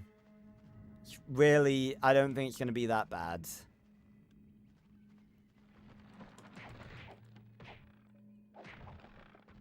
Yeah, sit the fuck down. Again, I always forget that I can air melee these guys. I keep thinking of the enemies from Dante's Freezer. Yeah, stop blocking. Ow. Honestly, I still need to see Sonic 2. I haven't even seen Sonic 2 yet. And I want to, too, because I really like the first one. Oh, he's dead. I was like, wait a minute, why is he not falling over? Right. Okay. The final boss arena is dead ahead. You're ready for this? Also, we've got a pretty fun cutscene before we head in there. Here's Kane again. I have to admit, you've done better than I thought possible. Thanks. Aw, saying that had to hurt. Thanks to the power of Earth. Imagine. There are some things you should know about the shrine before you enter.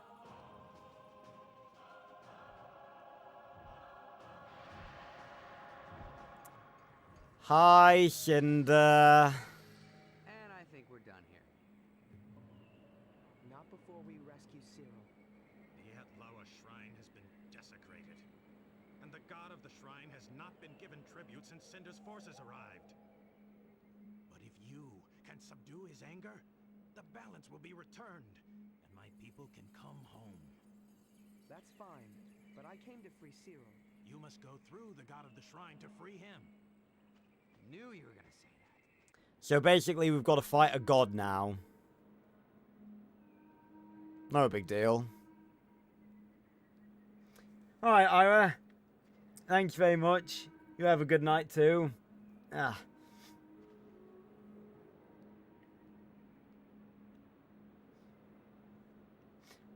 I don't think so, Fitz. Why would he? Yeah, I don't think I'd do... Well, I can't really do that, Holly, because that's a reaction to a movie, and it would get me copyrighted. But,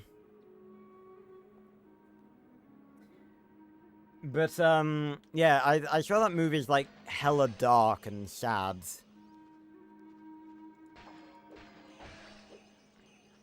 Right, so I was gonna say, they're giving us lots of spirit gems, and this time we actually need them. My big fear is the Ice King actually wasn't immune to Earth. I've got a horrible feeling that this guy is gonna be. The Ice King wasn't immune to ice, I mean. But I've got a horrible feeling that this guy is gonna be immune to Earth. And if so, it's gonna be a very difficult boss fight. But here we go.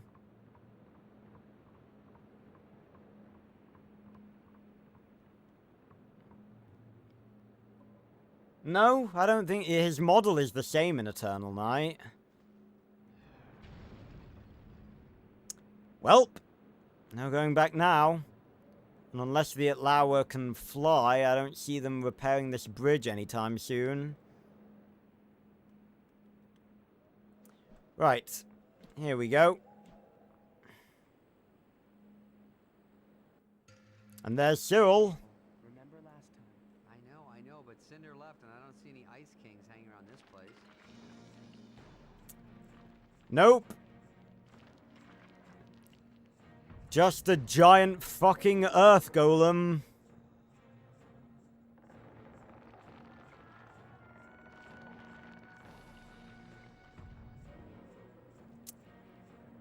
Oh dear.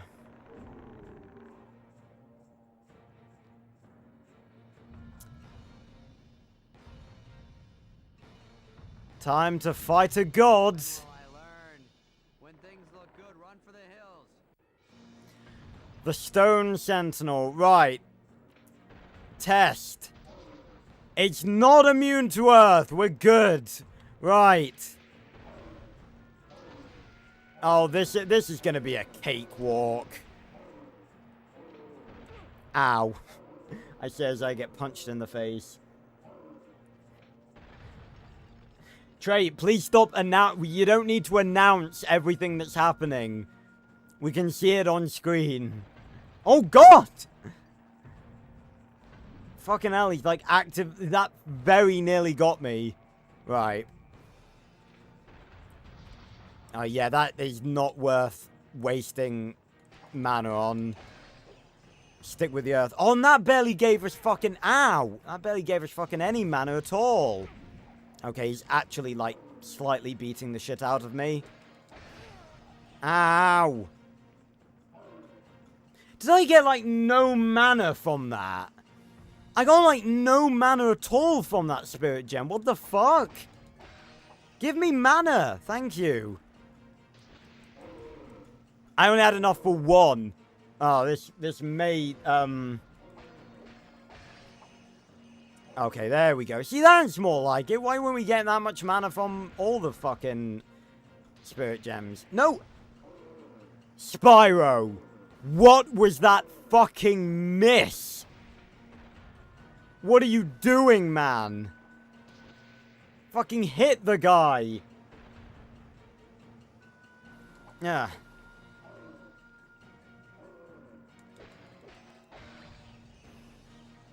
Oh, okay. Not the last Spirit Gem yet. Oh, God. Yeah. Yeah.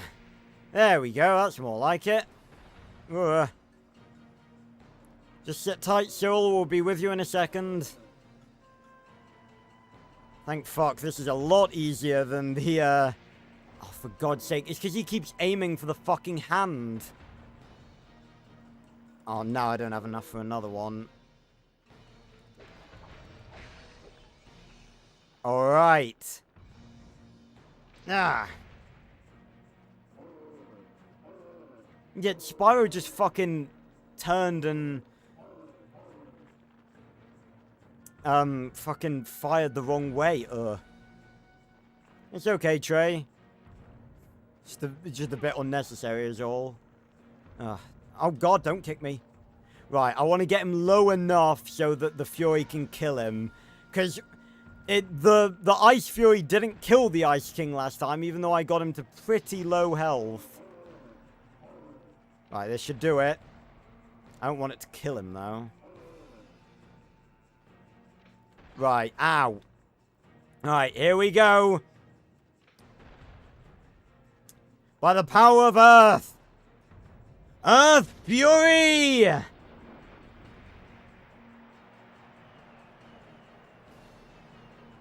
There we go. Tall Plains complete. You have subdued the god of the shrine, restored balance to seasons, the land, our world. The Adlauers want to worship you now. Yes, praise me. Okay, now that's what I'm talking about. I've never gotten the respect I deserve, the praise that should be mine. Of course. Where did all these Atlau come from? Nice, Kane, but we have to get back to our home. Figure out how to stop Cinder for good. My dear Alawas, I am the mighty Spark, scourge of the despots. Yes, yes, old boy, we'd like nothing more than to stay and be a part of your primitive barbaric society, but duty calls, duty calls. And Cyril is British. You must. But know that you're now part of the Atlawa tribe. One of us. Yay. The mighty Spark. Whatever. By the way, you were right. About what? Maybe two heads are better than one. Even if one of them belongs to an annoying mosquito. Mosquito me? Is that what? You know what? I kind of wish that Kane came back at some point, because he never does, but he was one of the characters that I think maybe he could have taken the place of Hunter in Dawn of the Dragon, because I feel like after the events of Tall Plains, you know, he's grown a bit as a character. But that's Tall Plains over and done with, and now we can't use Earth for the rest of the playthrough. Yes, Voltaire, I see that months of tortured captivity have done nothing to slow that electric tongue of yours from incessantly wagging. It's just that it's all so exciting, exhilarating, enchanting, enthralling, and... All right, no more thesaurus for you, pal. All of you, please be quiet. It is certainly encouraging that Spyro has been able to free 2 of you to allow this reunion. But haven't we forgotten someone? Yes, yes, of course. Pterodor. The last of the Guardians. Now, The Man of how Earth. do we proceed? Or Dragon of Earth. I can help, Igniters. Well, young chaps, since you learned a few things about ice on tall plains, I suggest we adjourn to the training room so that I can teach you some more. The legacy of the great ice dragons of yore. My ancestors, who come from the best of this somewhat bedraggled lineage, is long and storied. With my help, rescuing Pterodor should be a certainty. Your pomposity, arrogance, and pretentiousness is odious to the extreme. Shall we? I tell you what, I really do like it how all of the Guardians, like, it's not that they don't get on, but they don't, like, they're a bit quarrelsome between each other. They behave exactly as though a bunch of guys would who have known each other for years. I really like the dynamic they have between each other. And it's kind of a shame too, because we very rarely get to see all of them together and talking with one another. Because, after we read, well, I won't spoil, what's gonna happen, by the end of Munitions Forge, but we very rarely get to see all 4 of them together. Only a bit at the end of New Beginning and a little bit at the start of Eternal Night. Also, I like how Cyril's acting like ice is this super powerful, like, element that is gonna guarantee our rescue of Pterodor. Like, ice is legit the weakest of the elements.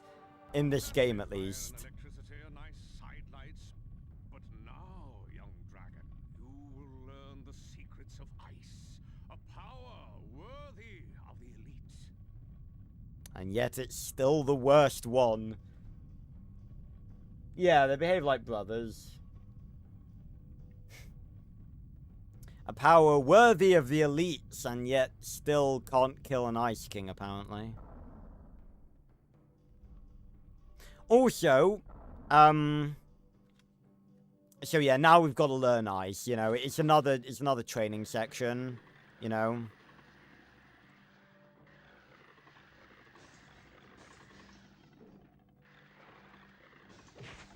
Do you have to melee them? I didn't even, I'm gonna be honest, I didn't even fucking read it.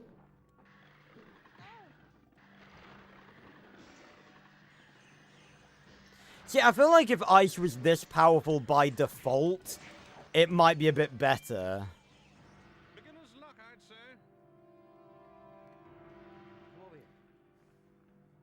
And also, one thing I was saying, oh yeah, that's that's funny. Yeah, they made David Spade the voice of they made David Spade the voice of Sparks, and he was acting as like their emperor, like he did in The Emperor's New Groove. Right, so now we gotta melee them. Yeah.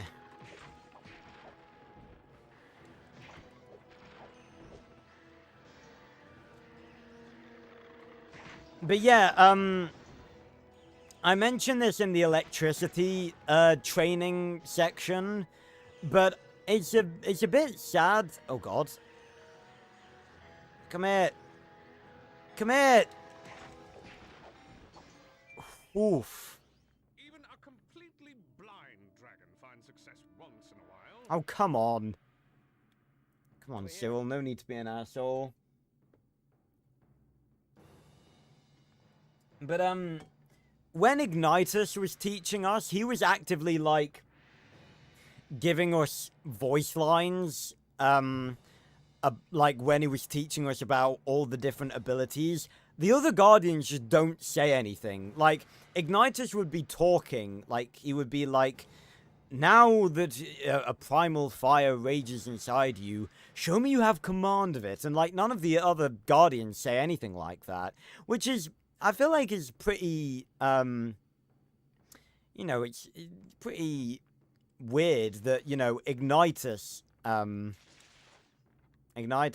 had that and none of the other Guardians do. I feel like it's a bit of a waste of their voice talents, considering, like, apart from Ignitus, most of the Guardians don't talk that much. If you're gonna hire people to voice act, you know, make use of them. Come here. Oi. There we go. Check that out. This way, oh Mauve one. Oh, I'm glad to hear that, Kem. Yeah, I don't, I mean, I don't disagree that its design didn't fit, like, as much as all the other modes, but, like, I guess, you know, it's just a bit more of a practical design. Like, I mean, Rocket mode was a bit like Hammerclaw mode. It didn't have, like, a lot of the, like, swirly curves and stuff that make up most of the other turbo modes. There was a lot of angles, so yeah. Well, yeah, I was gonna say it does help on these training courses when you have, like, all of the abilities at max. And it also helps, obviously, that we have infinite mana, so we can just spam.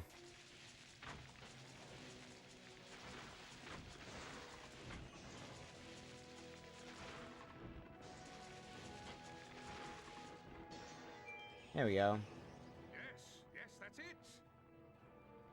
And now, Pyro, come here. time for the Fury. Which we've already seen in this playthrough, obviously, because we've already used ice. Right. Yep. Let's do it. See, here, it freezes them, but in Dante's Freezer, it was turning them into snowballs, so I don't get what the correlation is. I don't get why sometimes it freezes them and sometimes it turns them into snowballs.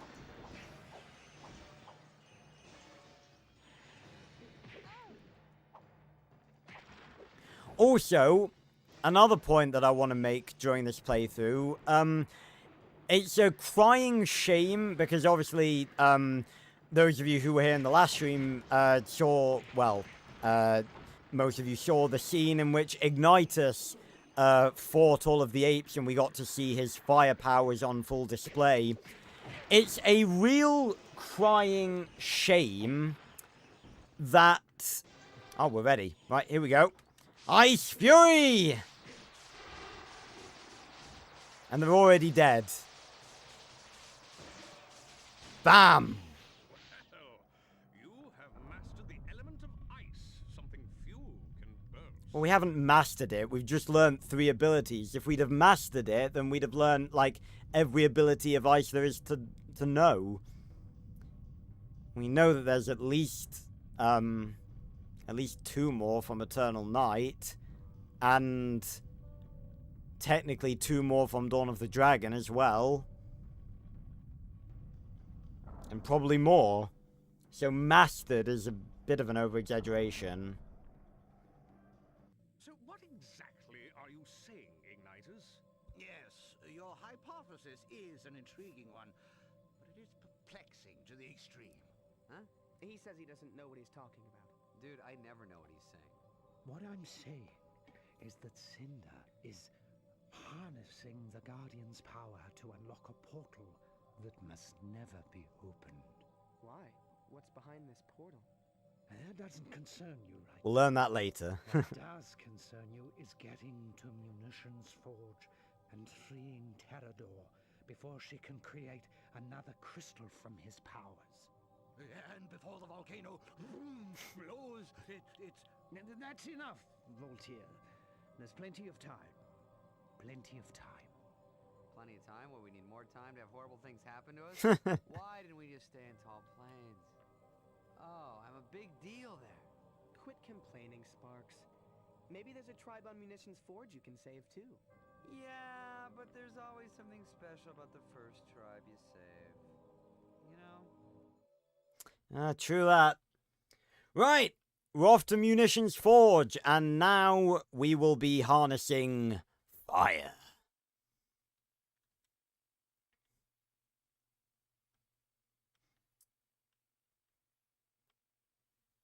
Technically, Spyro's main element. Munitions Forge is an island dominated by Boisterbeek, an unstable volcano that makes life on the surface very dicey. The locals who live underground have been forced to mine the metals that Cinder uses to forge her army's weapons. What are the locals called? They're called man-whismers. Right. I need to write that down. Rumor has it that Cinder is holding Terrador somewhere in the mines. We know she's using him to power the last of the crystals she needs to open the portal.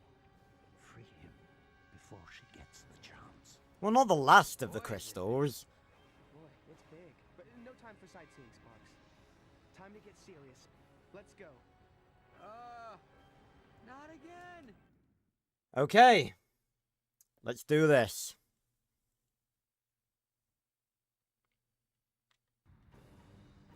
So here we are. Munitions Forge. Time to put fire to good use. Did that not damage one of them? That didn't do a single bit. Okay. Well, we're off to a great start.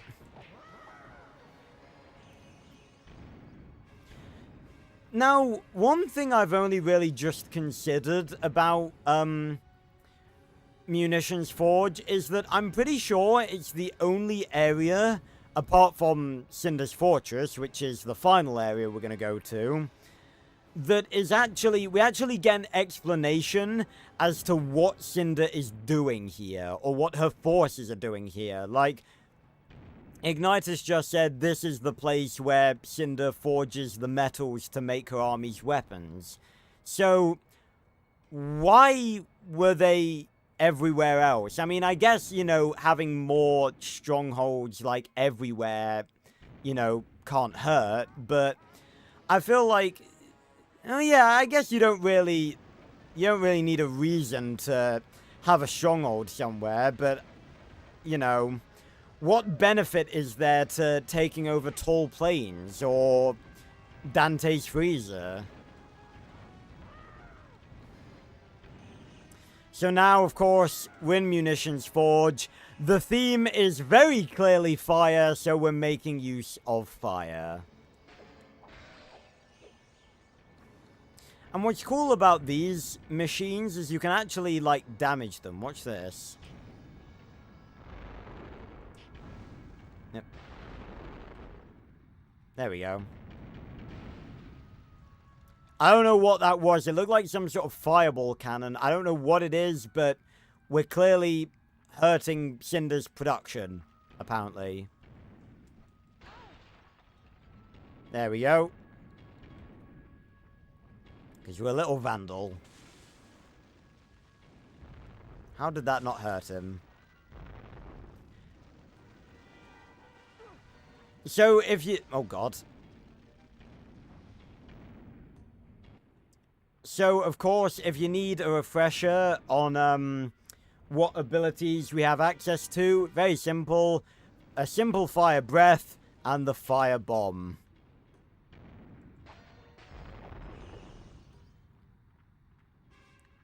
Nowhere near as strong as Earth, but definitely better than Ice, I'd say.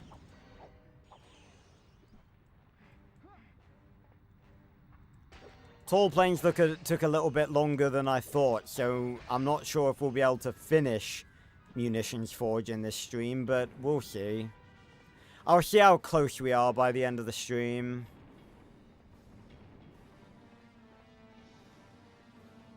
Oh yes, and here we actually have some very annoying enemies called fire beetles, which are immune to fire.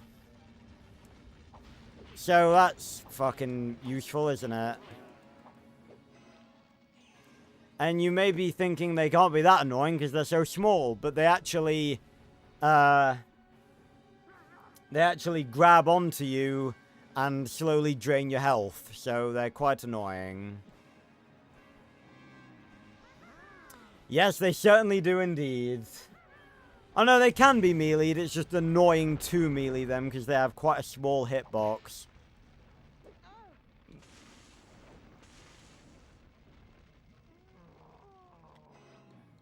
Okay, he died like before he'd fallen off the edge there.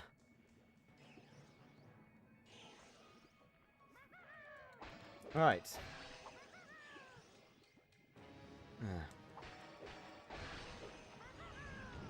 I do have a ground pound, although it's not really an area of effect thing.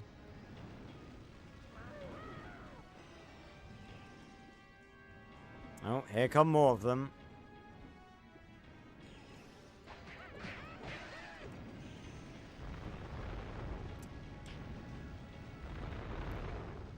So the fire bomb obviously isn't as powerful as the earth bomb, but it's definitely the most powerful thing you have access to until you get earth. And obviously at this stage you're not really, you know, you don't have earth, so... Okay, why am I fighting these guys? I can just, like, fucking ow. I can just blow the fucking gate right open. There we go. Actually, I'll fight these guys purely for the purpose of collecting Fury Gems. Go in the lava. There we go. Alright. Hey Marielle, how you doing? Oh, and here we get to meet a great character. Hello. Man, he is small. What's that? Who's there? It's me, Spyro. And the former god of tall plains, Spark. Saying that like he's supposed to know who you are. The stench of Cinder's beasts, so you must be friends.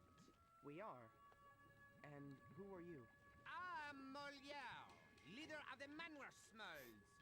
But I'm not much of a leader anymore. Those of my people who aren't manning for Cinder are holed up in their caves, scared out of their little wits, waiting for Buzzard Big to blur. Uh-oh. Which shouldn't be long. If you would help me free them, perhaps there's something I could do for you? I don't know. We're here to rescue a big friend of ours. Is he a Mate Dragon? Yes. Why? Because I know where he's been kept. Haha. Mine's near a large labor camp where my own brother, ex-Humor, toils away. We can help each other. Well, which way do we go? What should we do next? Oh, it's simple enough, but we've got to hurry. Buzzard Big is getting more unstable by the minute. We must clear these caves before we can help your friend. And you're asking him for directions? Wow, talk about blind leading the blind. Jesus, Forget me, Sparks. Molière. We're in. Right. So now we've got to go rescue all the Manwismals. Oh, I'm sorry to hear that, Marielle. Well, at least you got a nice stream to relax to.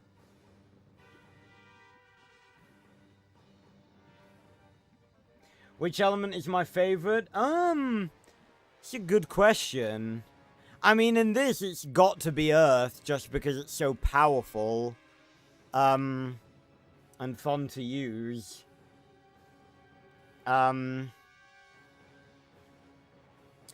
Generally, though, like, if I had control over any element, it would probably be, like, lightning. I like lightning. Right. Oh, crap. I shouldn't be switching to Earth, because, it's the element challenge. We're not allowed to use Earth here.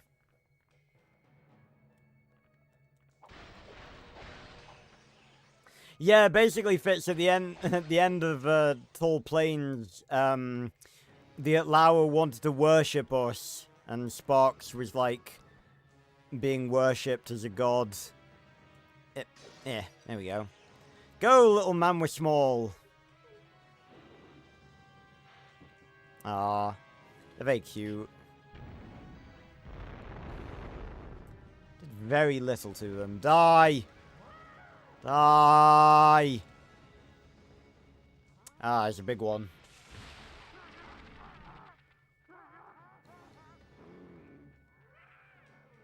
Oh, Elementor! Yep, sorry, I misread that. Yep, my apologies. Which Elementor? That's also a hard question.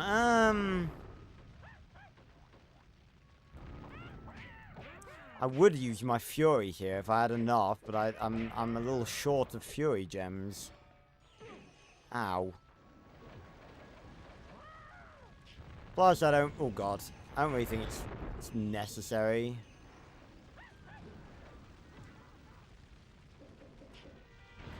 This camera angle is kind of weird. Let me out. Right.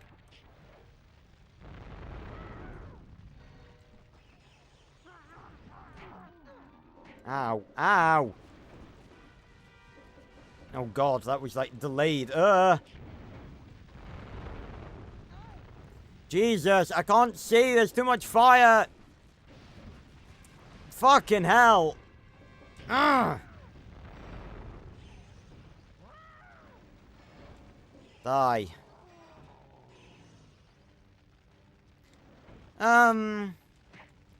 Favorite Elementor. I mean, I kind of like Water Elementor, but he got, like...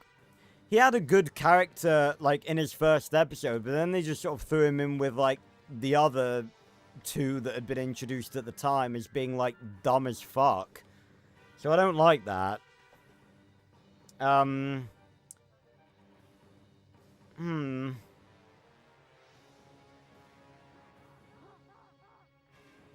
guess maybe air or metal, I guess.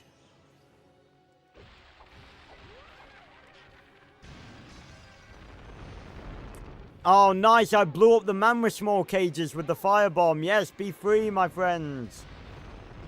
Oh, and there's like a crate of spirit gems there. That was cool. Ow.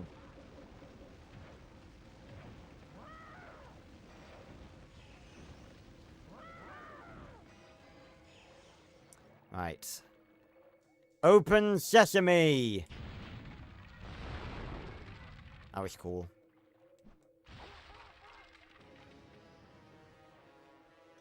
Ah. What type would Spyro be as a Pokemon? I want to say fairy. Maybe fairy flying. Maybe fire flying, but like he's a purple dragon, so his his main element is ether, so I think the element that fits the most with the type that fits the most with ether is probably fairy. Die.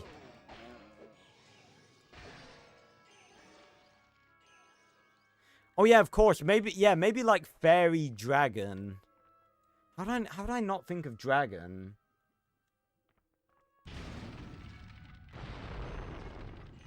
I feel like Dark Spyro would be Dark Dragon.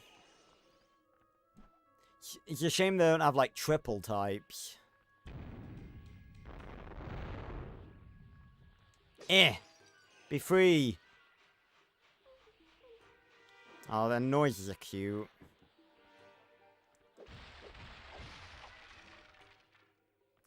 Right. Ah! Sorry to barge in. God, I love how explosive it all is. There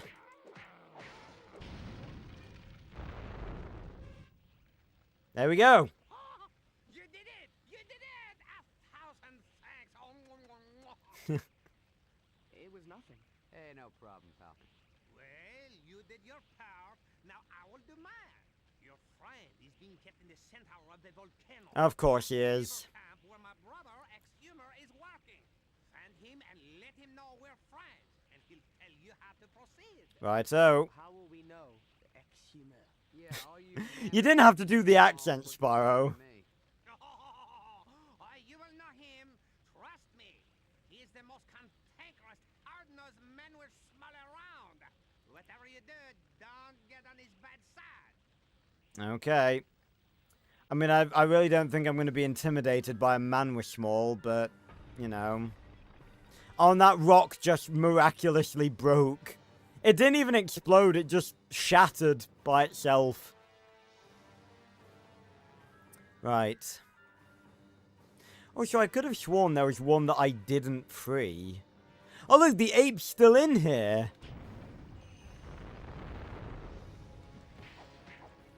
Die.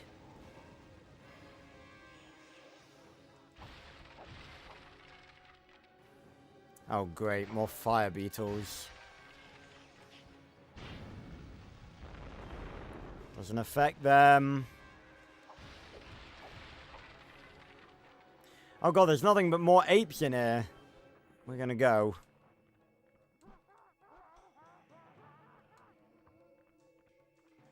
Ah. I like this sort of glowy water, though. Ah.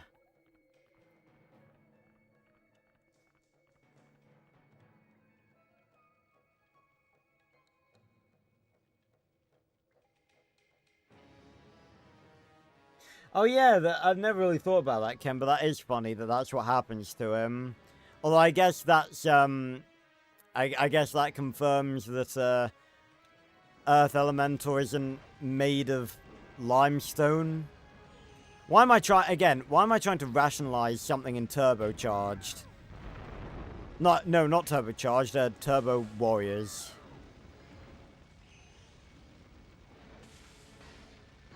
Ow.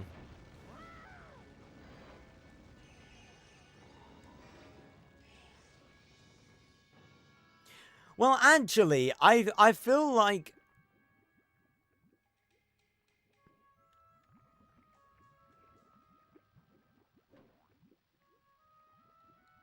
You guys seeing that?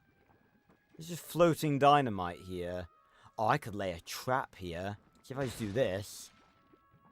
Or they could just despawn and ruin my fun. Like that too.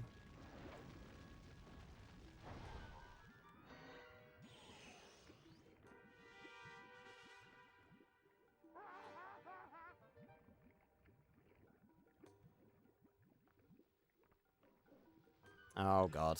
Ugh.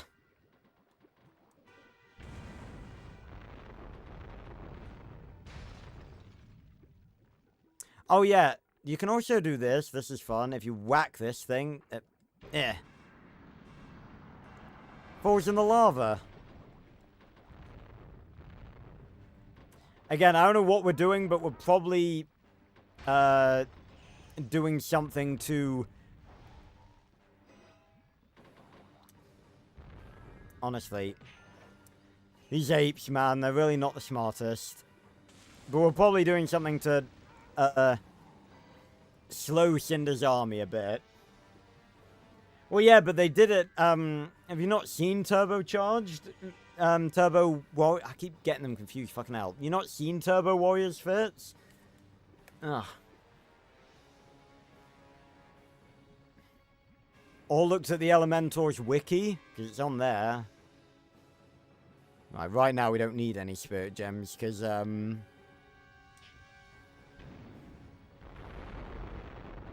we're full on... Ah! Fire beetles. Let me guess. Yep, okay, it actually makes sense for these guys to be immune to fire, because they are... They live in lava, so it really wouldn't make sense for them to, It really wouldn't make sense for them to be weak to fire.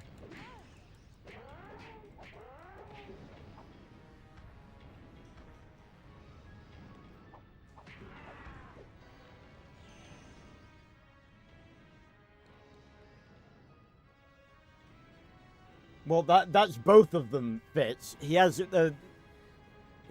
black and green armor in both of them.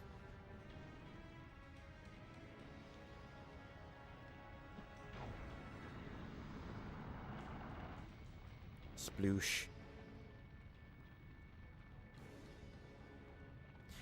Oh god. Bloody hell, killing his own fucking men. There we go. Thanks for helping me out, Chief.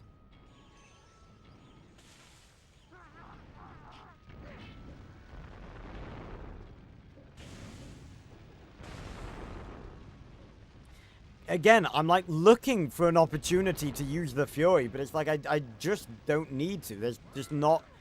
Ow. Ow! Whoa, whoa, whoa, whoa, whoa. Okay, maybe I spoke too soon. Ah, fuck off! Stop chasing me, Jesus! Why would you aim over there, Spyro? They're right next to us. Aim where they are. Where do they keep... Okay, fuck this. Fire Fury! Get fucked on! Bam! And the big one isn't even dead. God damn it. Die.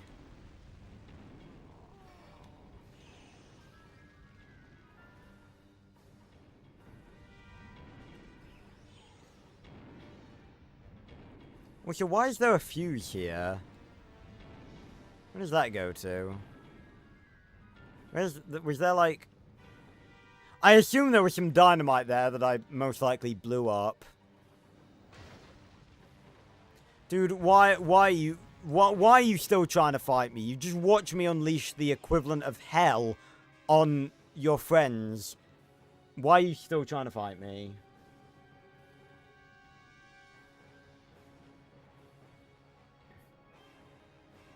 Oh, so the first one, yeah, that's the one I've reacted. Turbo Warriors is the second one of Season 5, Fitz. The one where, the one that I haven't published the reaction to yet. I just would have thought by now that you'd have reacted to them, like, on your own time. That's why I was surprised. What do you mean, what happened to the frogweeds? They're in the swamp. They're not going to be frogweeds in Munitions Forge.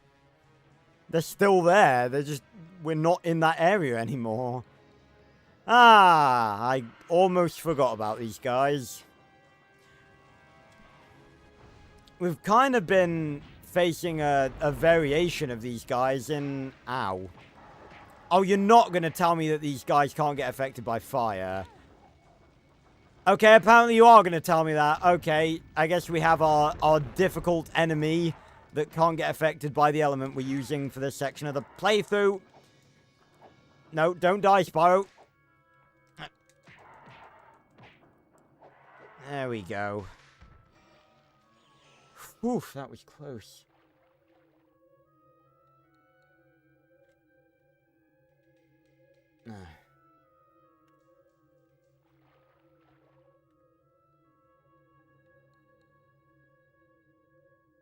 What hunter enemies? I don't know what you're talking about, Fitz. God, we are low on health. I ought to beat the shit out of some frogweeds, some fire beetles, just to get some health back.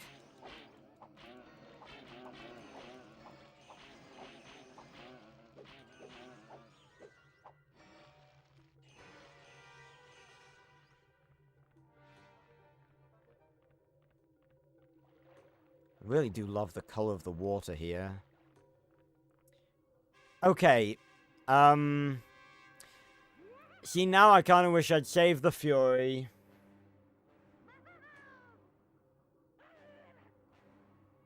No, I'm very much not an anime person, like, at all, Holly. Oh, well done, Spyro. Okay, you completely missed, and now we're down here. With all of these fucks.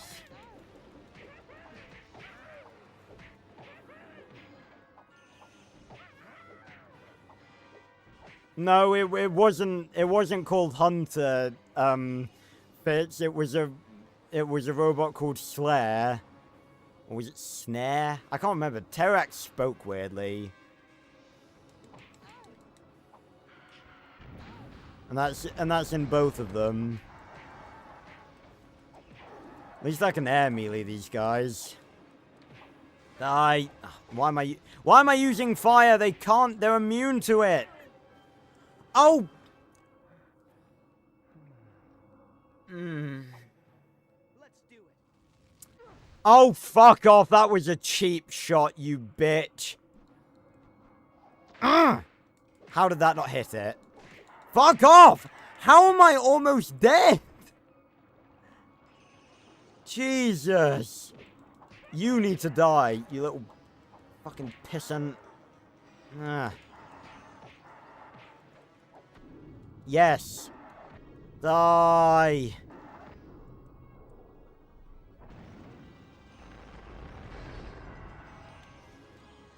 Hate those things.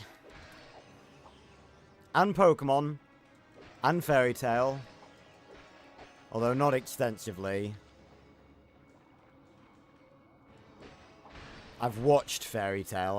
I'm not like a big fan of it. I am a fan of it, I just don't watch it. I have watched it in the past. Pardon me. Again, that's you don't need to go to the extremes. Like, just because you don't just because you're not into something, it doesn't mean you hate it. I wouldn't say I hate anime. It's just not my thing. I don't hate it.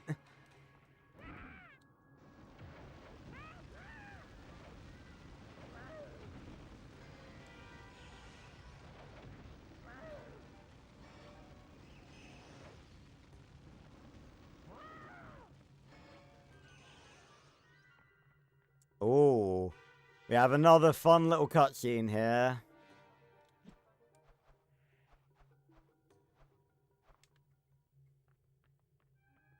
It's a bell.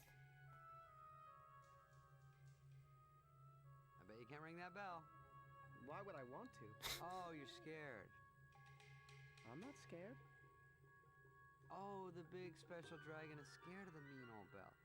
Oh, I didn't know that. I'm sorry. Oh, no. I'm sorry, baby. Why don't I get your pillow? You lay down. Yeet. Oh, dear. And he's dead. Spyro, can you hear me? He's dead. You okay, buddy? He's dead. Hey, listen, forget about those cracks I made about your fatness and your being purple and stupid and fat. He's dead. All right? Just get out of there, please, Spyro. Don't be dead.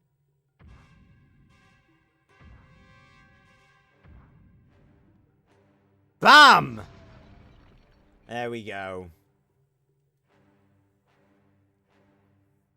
Did you say something? Me? No. I think my No. bam was a bit out of time there. Thinking out loud, thinking of my day I gotta do. Well, just thought I heard something before I blasted my way out. Oh, that's funny. Yeah, no. Must be hearing things.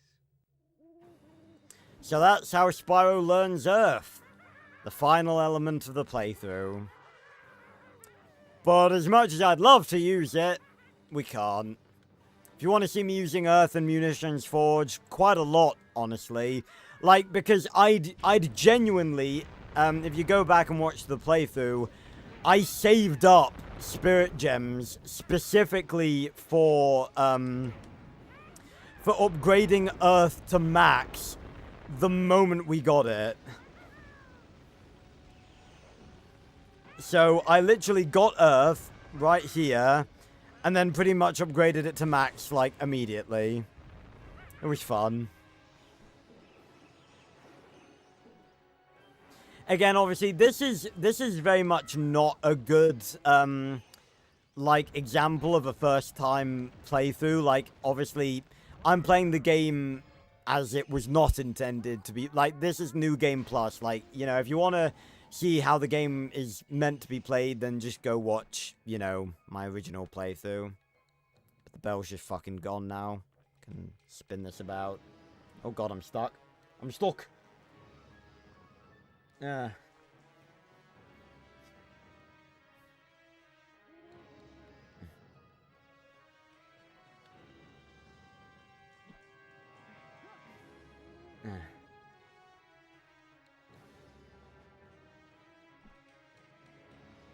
Right.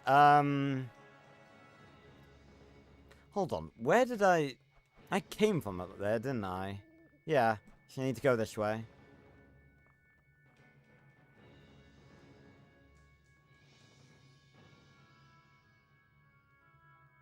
Can I ask, why do you always put SS before, like, the number of the series? Like, it's just series, like, 1, 2, or whatever. Like, why 2 S's? Because that means it's, like, series 1. And no, I've never watched that. Ooh. Ah, I think I can take these guys.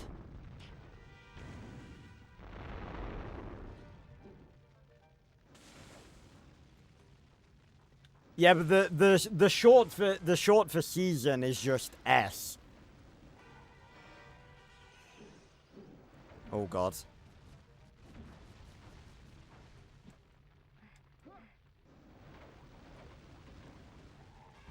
There we go. There's 2.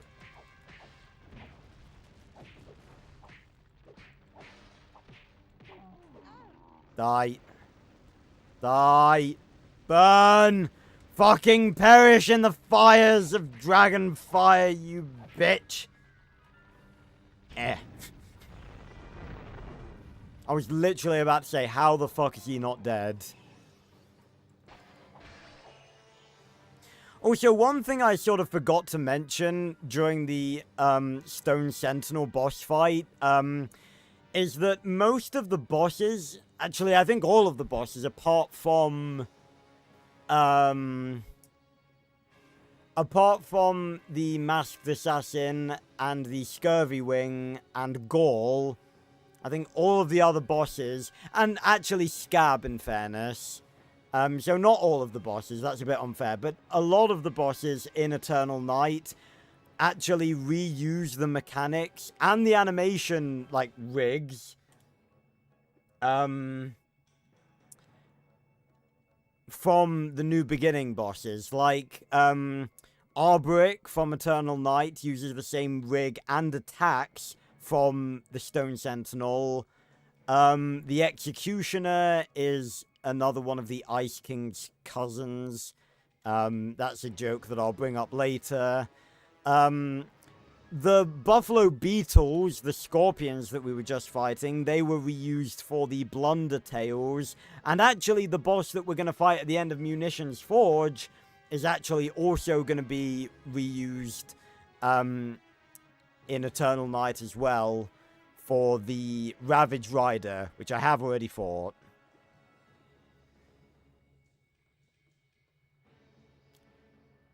A lot of broken rails here. Come on, you worthless waste of flesh. Let's go. We gotta hop on steam and get back to that flea-bitten dragon. The crystal should be almost ready, and the volcano's right on the brink. So that's the conductor, Ape, and he has a train. Come on, Sparks, we've got to catch them. Damn right. But as per usual, the apes are always making our lives difficult. Is that a fuse right next to us? No, it's just a crack. It's just a crack in the earth. And 2 apes immediately fell off the platform and killed themselves. Unbelievable. Ow. Ow. Fuck off. Die. Jesus.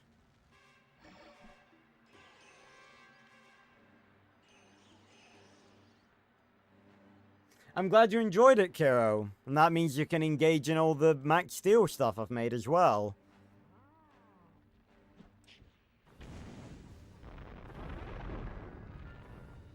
It's really annoying that... Come on, I'm going to say, you can't block forever.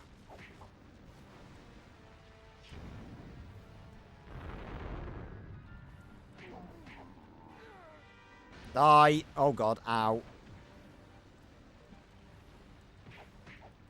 But that's the thing. I should be more used to using fire because, like, in your initial playthrough, you're basically using fire for, like, the entire game because, like, up until you get Earth, fire is, like, the only really powerful element. And genuinely, like, most people I've seen play the game, like, ow. Most people I've seen play the game, like, for the first time. Ah! No! Fuck off! Yeah. They, more often than not, just use fire, basically, for the whole playthrough. Because they, like, get fire at the start, and, you know, they use fire for quite a while, obviously. You know, all the way through the swamp, and most of the way through Dante's freezer. And then they get electricity, and it's just like, oh, well, this is shit. And then the same with ice, and then it's not until Earth they're like, oh, this is actually good. So, you know, they mostly, you're pretty much, I'm stuck. You're pretty much using fire for the whole playthrough. Again, Eternal Night really did element balancing a lot better. But then again, all of the elements in New Beginning are alright once you upgrade them to max level. It's just that our initial, like, when we're Spyro!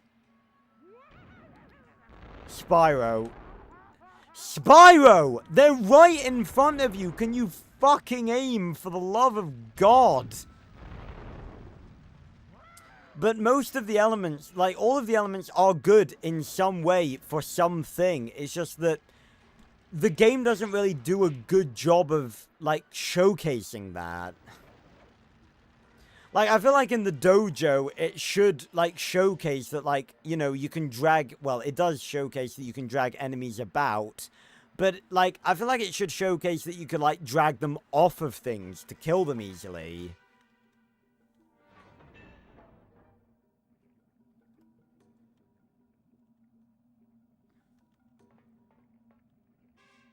Alright, Kiro, see you around. Thanks for stopping by.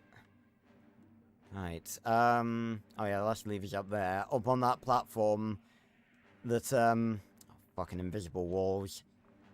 Back on that platform where the apes fell off and killed themselves.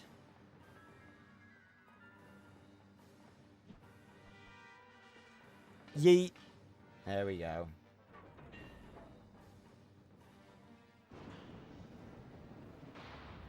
And the door is open. That looks like it just goes into fire. Like, do we really have to go in there? You don't know how to drive this thing. How hard can it be? It's on rails. Oi, famous last words. Yeah. So, this is another unique thing that New Beginning had.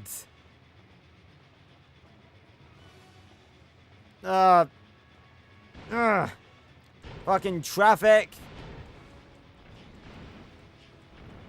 So it had a section where you were on rails, fighting against the steam train.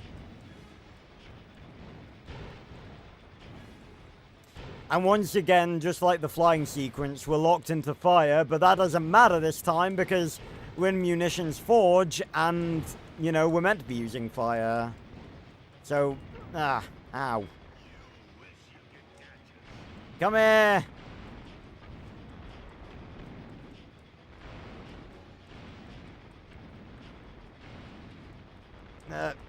Oh shit! I'm out of mana. Come back here, conductor.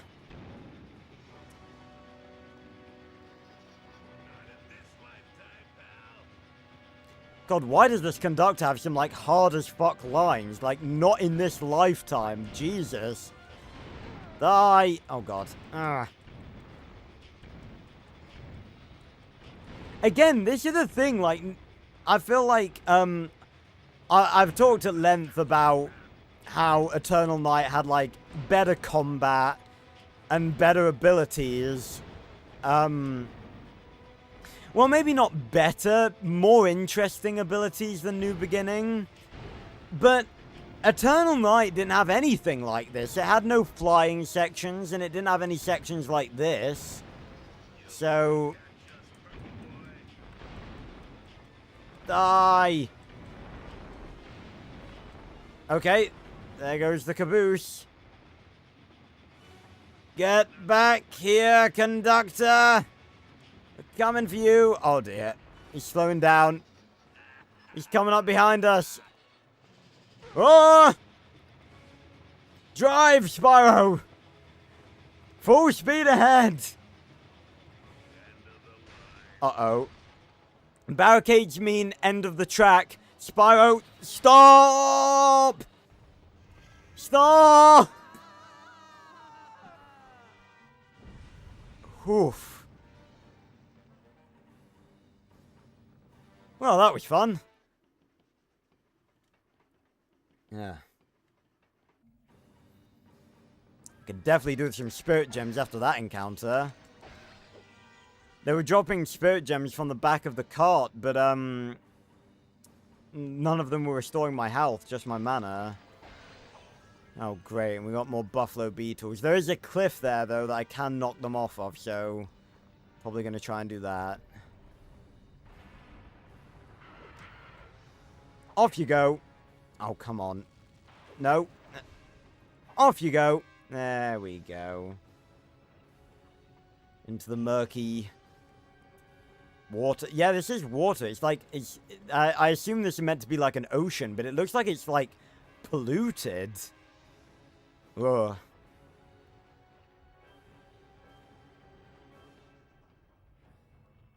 Actually, Kem, I completely disagree. I'd argue the complete opposite, that the movie was good, but the designs were... No, well, not even the designs were awful. It's just the steel suit. I think the movie was actually pretty good.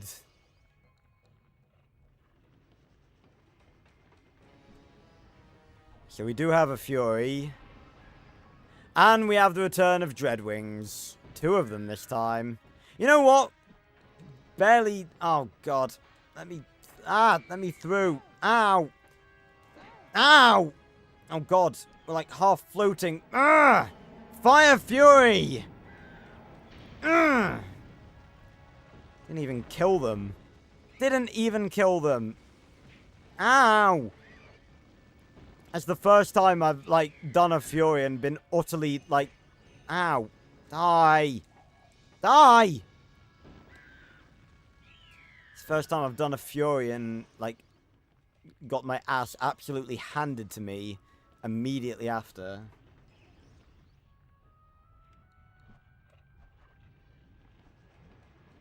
Oh, hello. Wait a minute. Okay, so you guys, I can't knock you guys back into the lava. Ow. Do you want to move? Want to move over here?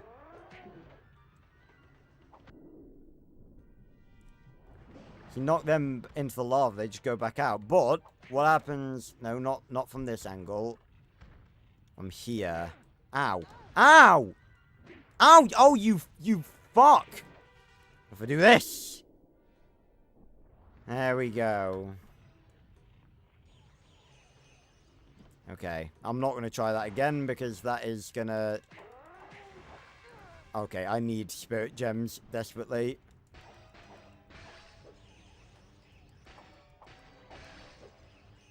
Oof. Whoop. Bam. Bam. Bam. Honestly, when I was a kid, I used to find doing that so satisfying. Funnily enough, it's really weird. You can actually, apparently, turn down the slow motion chance right here. I never usually. But it's kind of funny that you can do that. It's funny because I don't think Eternal Night actually had that. I can't remember. I guess we had plenty of slow motion stuff anyway with the Dragon Time abilities anyway, so it doesn't really matter. Oh. This Buffalo Beetle was a bit more intelligent. He's managing to get some hits on me. But not enough, fortunately. Yeah, that's definitely a point that I'll make when I review it, Cam. That it like this. I don't get why the suit looks so shit. It's because it's practical. It's practical effects, but it just looks like foam. It probably is, in fairness. And I don't get why they made it look so similar to Jim's. But the movie itself is great. I really like it. Like, I will defend that movie until my last breath. Like, it's not bad. It really isn't. Like, for a Max Steel fan, like, it's a great adaptation for, like, a more mature audience. Which, like, obviously, especially nowadays, is better for us. It's like a gritty take on it. I remember there being another Dreadwing here. Oh, look at the sky. Before Earth, ow. This is how you used to deal with Dreadwings. Just spam fireballs. Ow. There we go. Yeah, look at the sky. God, the Legend of Spyro is beautiful. I love it so much.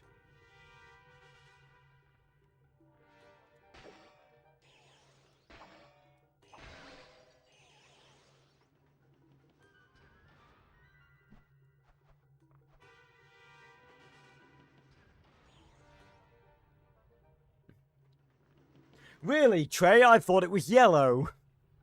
I can see colors.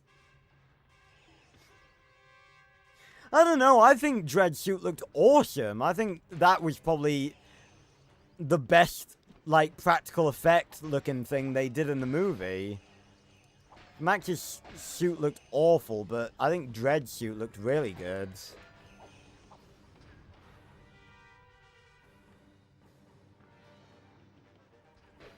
But yeah, no, you see, here's my gripe with that. Like, Ben 10 does translate well to live action. I don't think Max Steel does. Like, it's very difficult to make a Max Steel live action movie. And I think the way they did it in the live action movie is the right way to do it.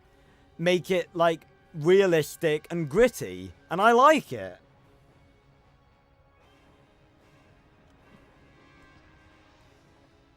Oh, God. Right, well, this is going to be easy. We just do... Ow. No. Just do this. It's just like the game knows I'm going to... Oh, my God. I knocked one into the other and knocked the other off the platform. I swear to God, I don't mean to do this sort of epic stuff. There we go. Well, yeah, but so what? Not everything has to look exactly, like, accurate to how it always is.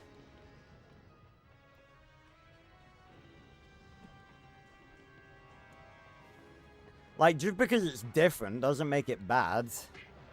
Oh, I hit both of them. Come on, fall off. Yeah.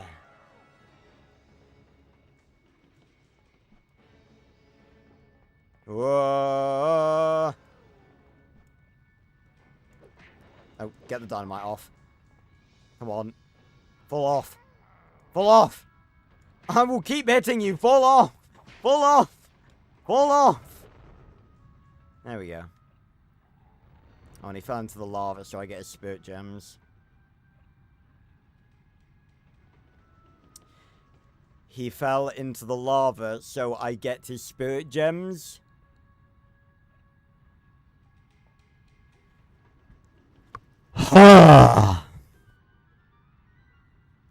Right. Here we go.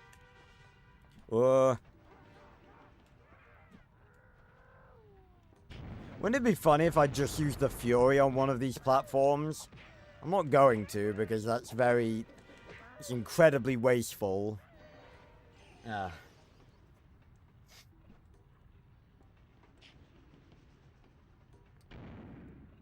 With God as my witness, Spyro, you will learn to aim.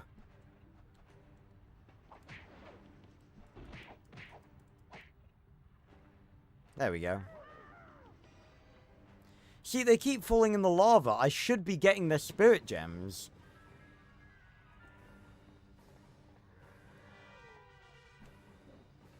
Eh.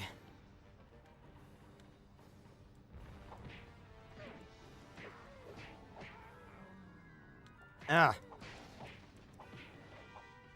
Yeah, you see, there you go. If, like, and also, one of my biggest gripes. Yeah, it's not a transparent, red one. I feel like it is sometimes. I feel like it's like, no, it is sometimes, but it's not transparent. It's just that there's nothing there, and then he can, like, flip the faceplate down.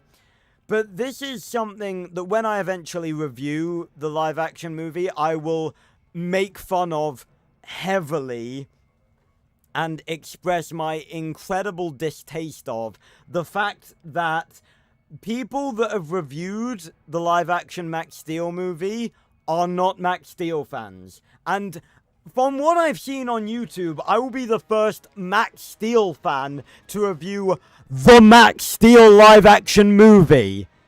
Like, that is wild. Like, all these people taking the shit out of it. Like, it's not meant for you. It is literally an adaptation. Like, can you imagine if, like, someone who, say, like, wasn't a Ben 10 fan put on Ben 10 Alien Swarm? Because I think that's the weaker of the two live-action movies. Like, can you imagine? He scored me a trophy, yeah. The first Max Steel fan to review the Max Steel live-action movie. But, like, you see what I'm saying? Like, it's not fair that people dog on this movie so much. People hate on it so much. And I just wanted to do a little test, see if Sparks changed based on the element. No, he just changes color randomly. But, like, it's not fair that people hate on this movie so much when they are not the target audience. Funnily enough, adaptions are made for the people who watch the thing that it is adapted from. And I am going to mock and ridicule that fact throughout the entirety of the review. Anyway. Who do we have here? Hello. Wait, we're on your side. More likely spies for the conductor, or that flying beast. God, his model is barely moving. Bear sent us. My brother is alive. There we go. Sure is, pal. He's all safe and sound. But I gotta say, he's the friendly one in the family. I'm sorry. In these dark times, one can't take chances. He's a smart man. Molière is alive. So is he just under the impression that Molière was dead? Why did he send you here? Well, he said you might be able to tell us where our friend Terrador is. If he's a big dragon, I certainly can. Fantastic. The majority of the Manware Smalls are kept here in this camp. Well, we've got to get him out then. Live above ground and mine for cinder. And there are rumors that your dragon friend is being kept somewhere inside. In the darkest pits of the volcano. Fantastic. All of us are doomed. Not if we have anything to say about it. What do you mean? Yeah, what do you mean? I mean, we're going to free the Manware Smalls. Yep. Venture to the darkest pits of Boyzit Yep. and find Terrador. Fuck yeah. Then, it's off to karaoke. Did you see his face there? What was going on with Sparks' face there? Right. Let's do it. Oh.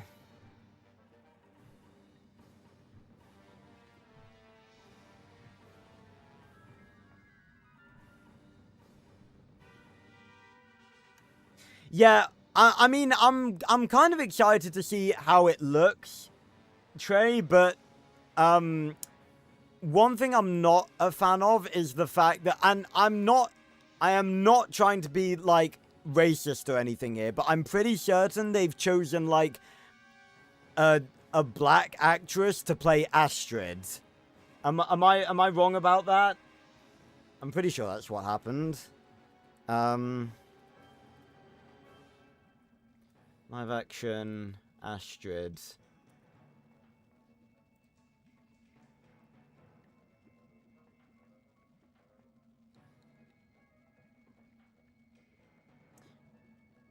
Yeah, so again, they've literally like, again, I'm not trying to come off as racist. Like, I have no problem, like, obviously, with, you know, all the power to people of color, like, getting incredible roles. But it's like, what is the point of race swapping a character for no apparent reason? Like, why? Like, obviously, I mean, I hope you guys know I'm not racist, but, like, you know, I have no problem. But it's like, what's the point of race swapping characters? I don't get it. Like, Astrid is an established character. We've seen her throughout all 3 movies, all 2 shows. We know what she looks like, and the actress that they have chose for her looks nothing like her. Like, why? I don't get it. I don't get it. It's pointless. I don't get it. Like, is it so much to ask to just pick actors that look like the characters? Like, this is not me being, like, this is not me trying to be offensive to other races or anything. I'm sure that's coming across, but it's like, it's not difficult. I don't get it. Like, what's the point? Like, I feel like you're just doing it for the sake of doing it. And I don't get it. It's silly. It's silly. It really is. And it's also not fair on the actress, because she's gonna get hate for that now.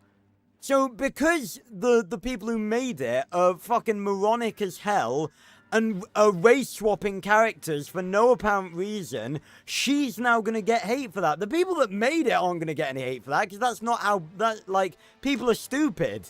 They don't, like, people don't blame the people in charge of making, like, people don't blame the people who are actually behind the executive decisions of making games and TV shows and movies. They blame the actors, they blame the developers, they blame the writers, they blame everyone apart from the people whose fault it actually is. Because that's how stupid people are. But yeah, rant over. We're gonna end stream here. We've still got a fair bit of Munitions Forge to get through. Not a large amount, but we'll finish it next stream, obviously, and then it's on to the final area. Concurrent Skies, Cinder's Fortress, where we will be making use of electricity.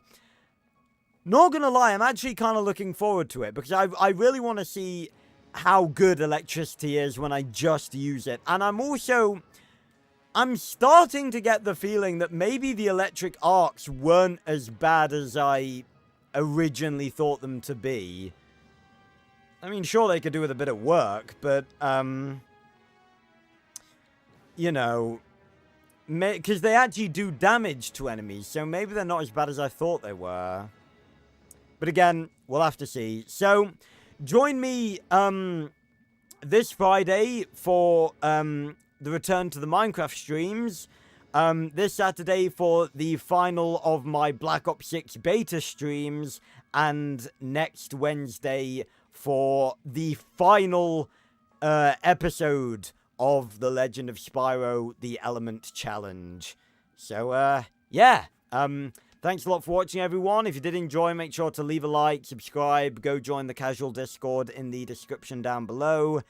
And I will see you on another video or stream very, very soon. Goodbye, everyone. Thanks for stopping by.